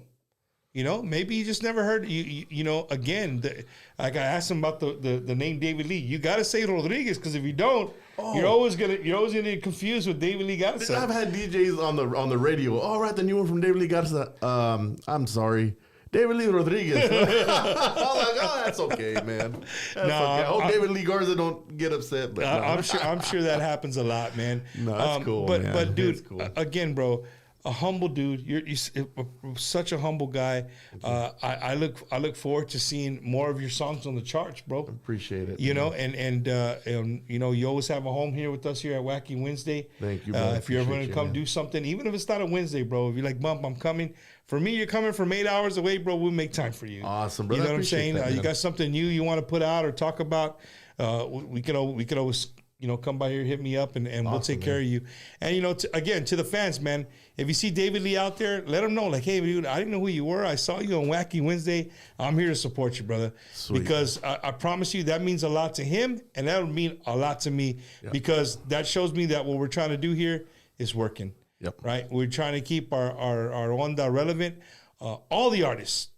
Yeah, if you want to, they could do the A, B, C, D artists, like wherever they're at. They're the Z artists or the A artists. We're here to support them. And that's what we're going to continue to do here at Bumpers Wacky Wednesday. Dave, dude, mil gracias, bro, for you making the drive and coming here, man. It means the world to me. I wish you the best. And any endeavors that as long as you have that guy, that mean crusty guy down the street from here, backing you up and helping you, I think you're gonna do great things, bro. Speaking of the 13th, I'm doing the Alamo Candy Company. They're doing like their year event that they do, and here in San Antonio. Mm-hmm. And it's not gonna be my band, but it'll be me and Danny, and I got special guests. I got Gilbert Velasquez doing the guitar. Okay. Melo from the Latin Breed doing the drums. And Michael Rodriquez, the keyboard player that everyone knows him. He's played with Shelly's, with everybody. That's going to be my band that day. So you guys come out because there's going to be some heavy hitters, man. Heavy hitters, though. Yeah. Hell yeah. Un saludos to everybody watch, to Tejano Up Radio, to my good friends at Hot Tejano, K Alamo, Tejano 95.7, my good friend, Mr. Johnny Ramirez, KSABs, the Mando San Romans, Super Tejano 102s. Everybody out there is the West, ¿cómo se llama the West Texas? Magic 106.5. The Magic 106. Support the radio stations, whether they're on the internet, whether they're terrestrial. Support our music. And I really, really enjoyed having you, bro. Man, I love being here, man. This interview, for me, like, these stay in the back of my head for a long time. Igualmente, brother. I wish you the best, Dave. Thank you, brother. And next week? I mean, no. Saturday. This week. Saturday. San Angelo at the Penny Tap House. Y'all guys come out, please. Listen to Q99 and request my music there. Everywhere. Request music on all the internet, on the terrestrial.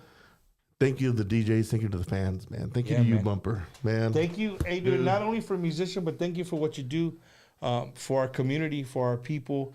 Being in the medical industry is not an easy task.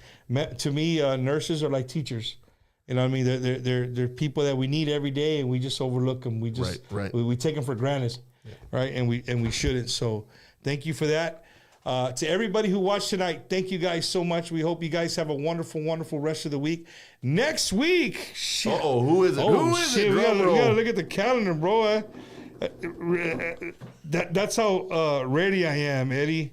Let's see. Next week. You're not ready, bro. Give it to me. Another guy from far away making his way here to San Antonio.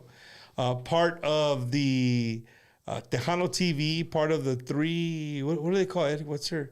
The Three Amigos. The Three Amigos. Is it Juan? Huh? Nope. Mr. Marcus Daniels Órale. will be here Nice. next. Yeah, he'll be here next week with my good friend Memo Rincon. It's going to be a great show. Yep. If you guys don't know, I know there's people that don't know Marcus Daniels. And we'll just leave it at that. Don't go Google him until Wednesday. Just wait till Wednesday. You look him up on Bumper's Wacky Wednesday. It's going to be a good time, bro. Shout out to my sponsors. Forgot. Dale. Go Shout for it, out brother. to my sponsors, Steve Davis from Davis Basses and Ginsler Amplification. My sponsors, man. Thank you for everything. Yes, sir. Yes, sir. Roxanne Ruiz, thank you for those kind words for a great interview. Oh, thank you, Roxanne. Thank you. I appreciate you guys showing love. Yep. We didn't post it, and it's my fault. Right? This is the first week. It just came out today.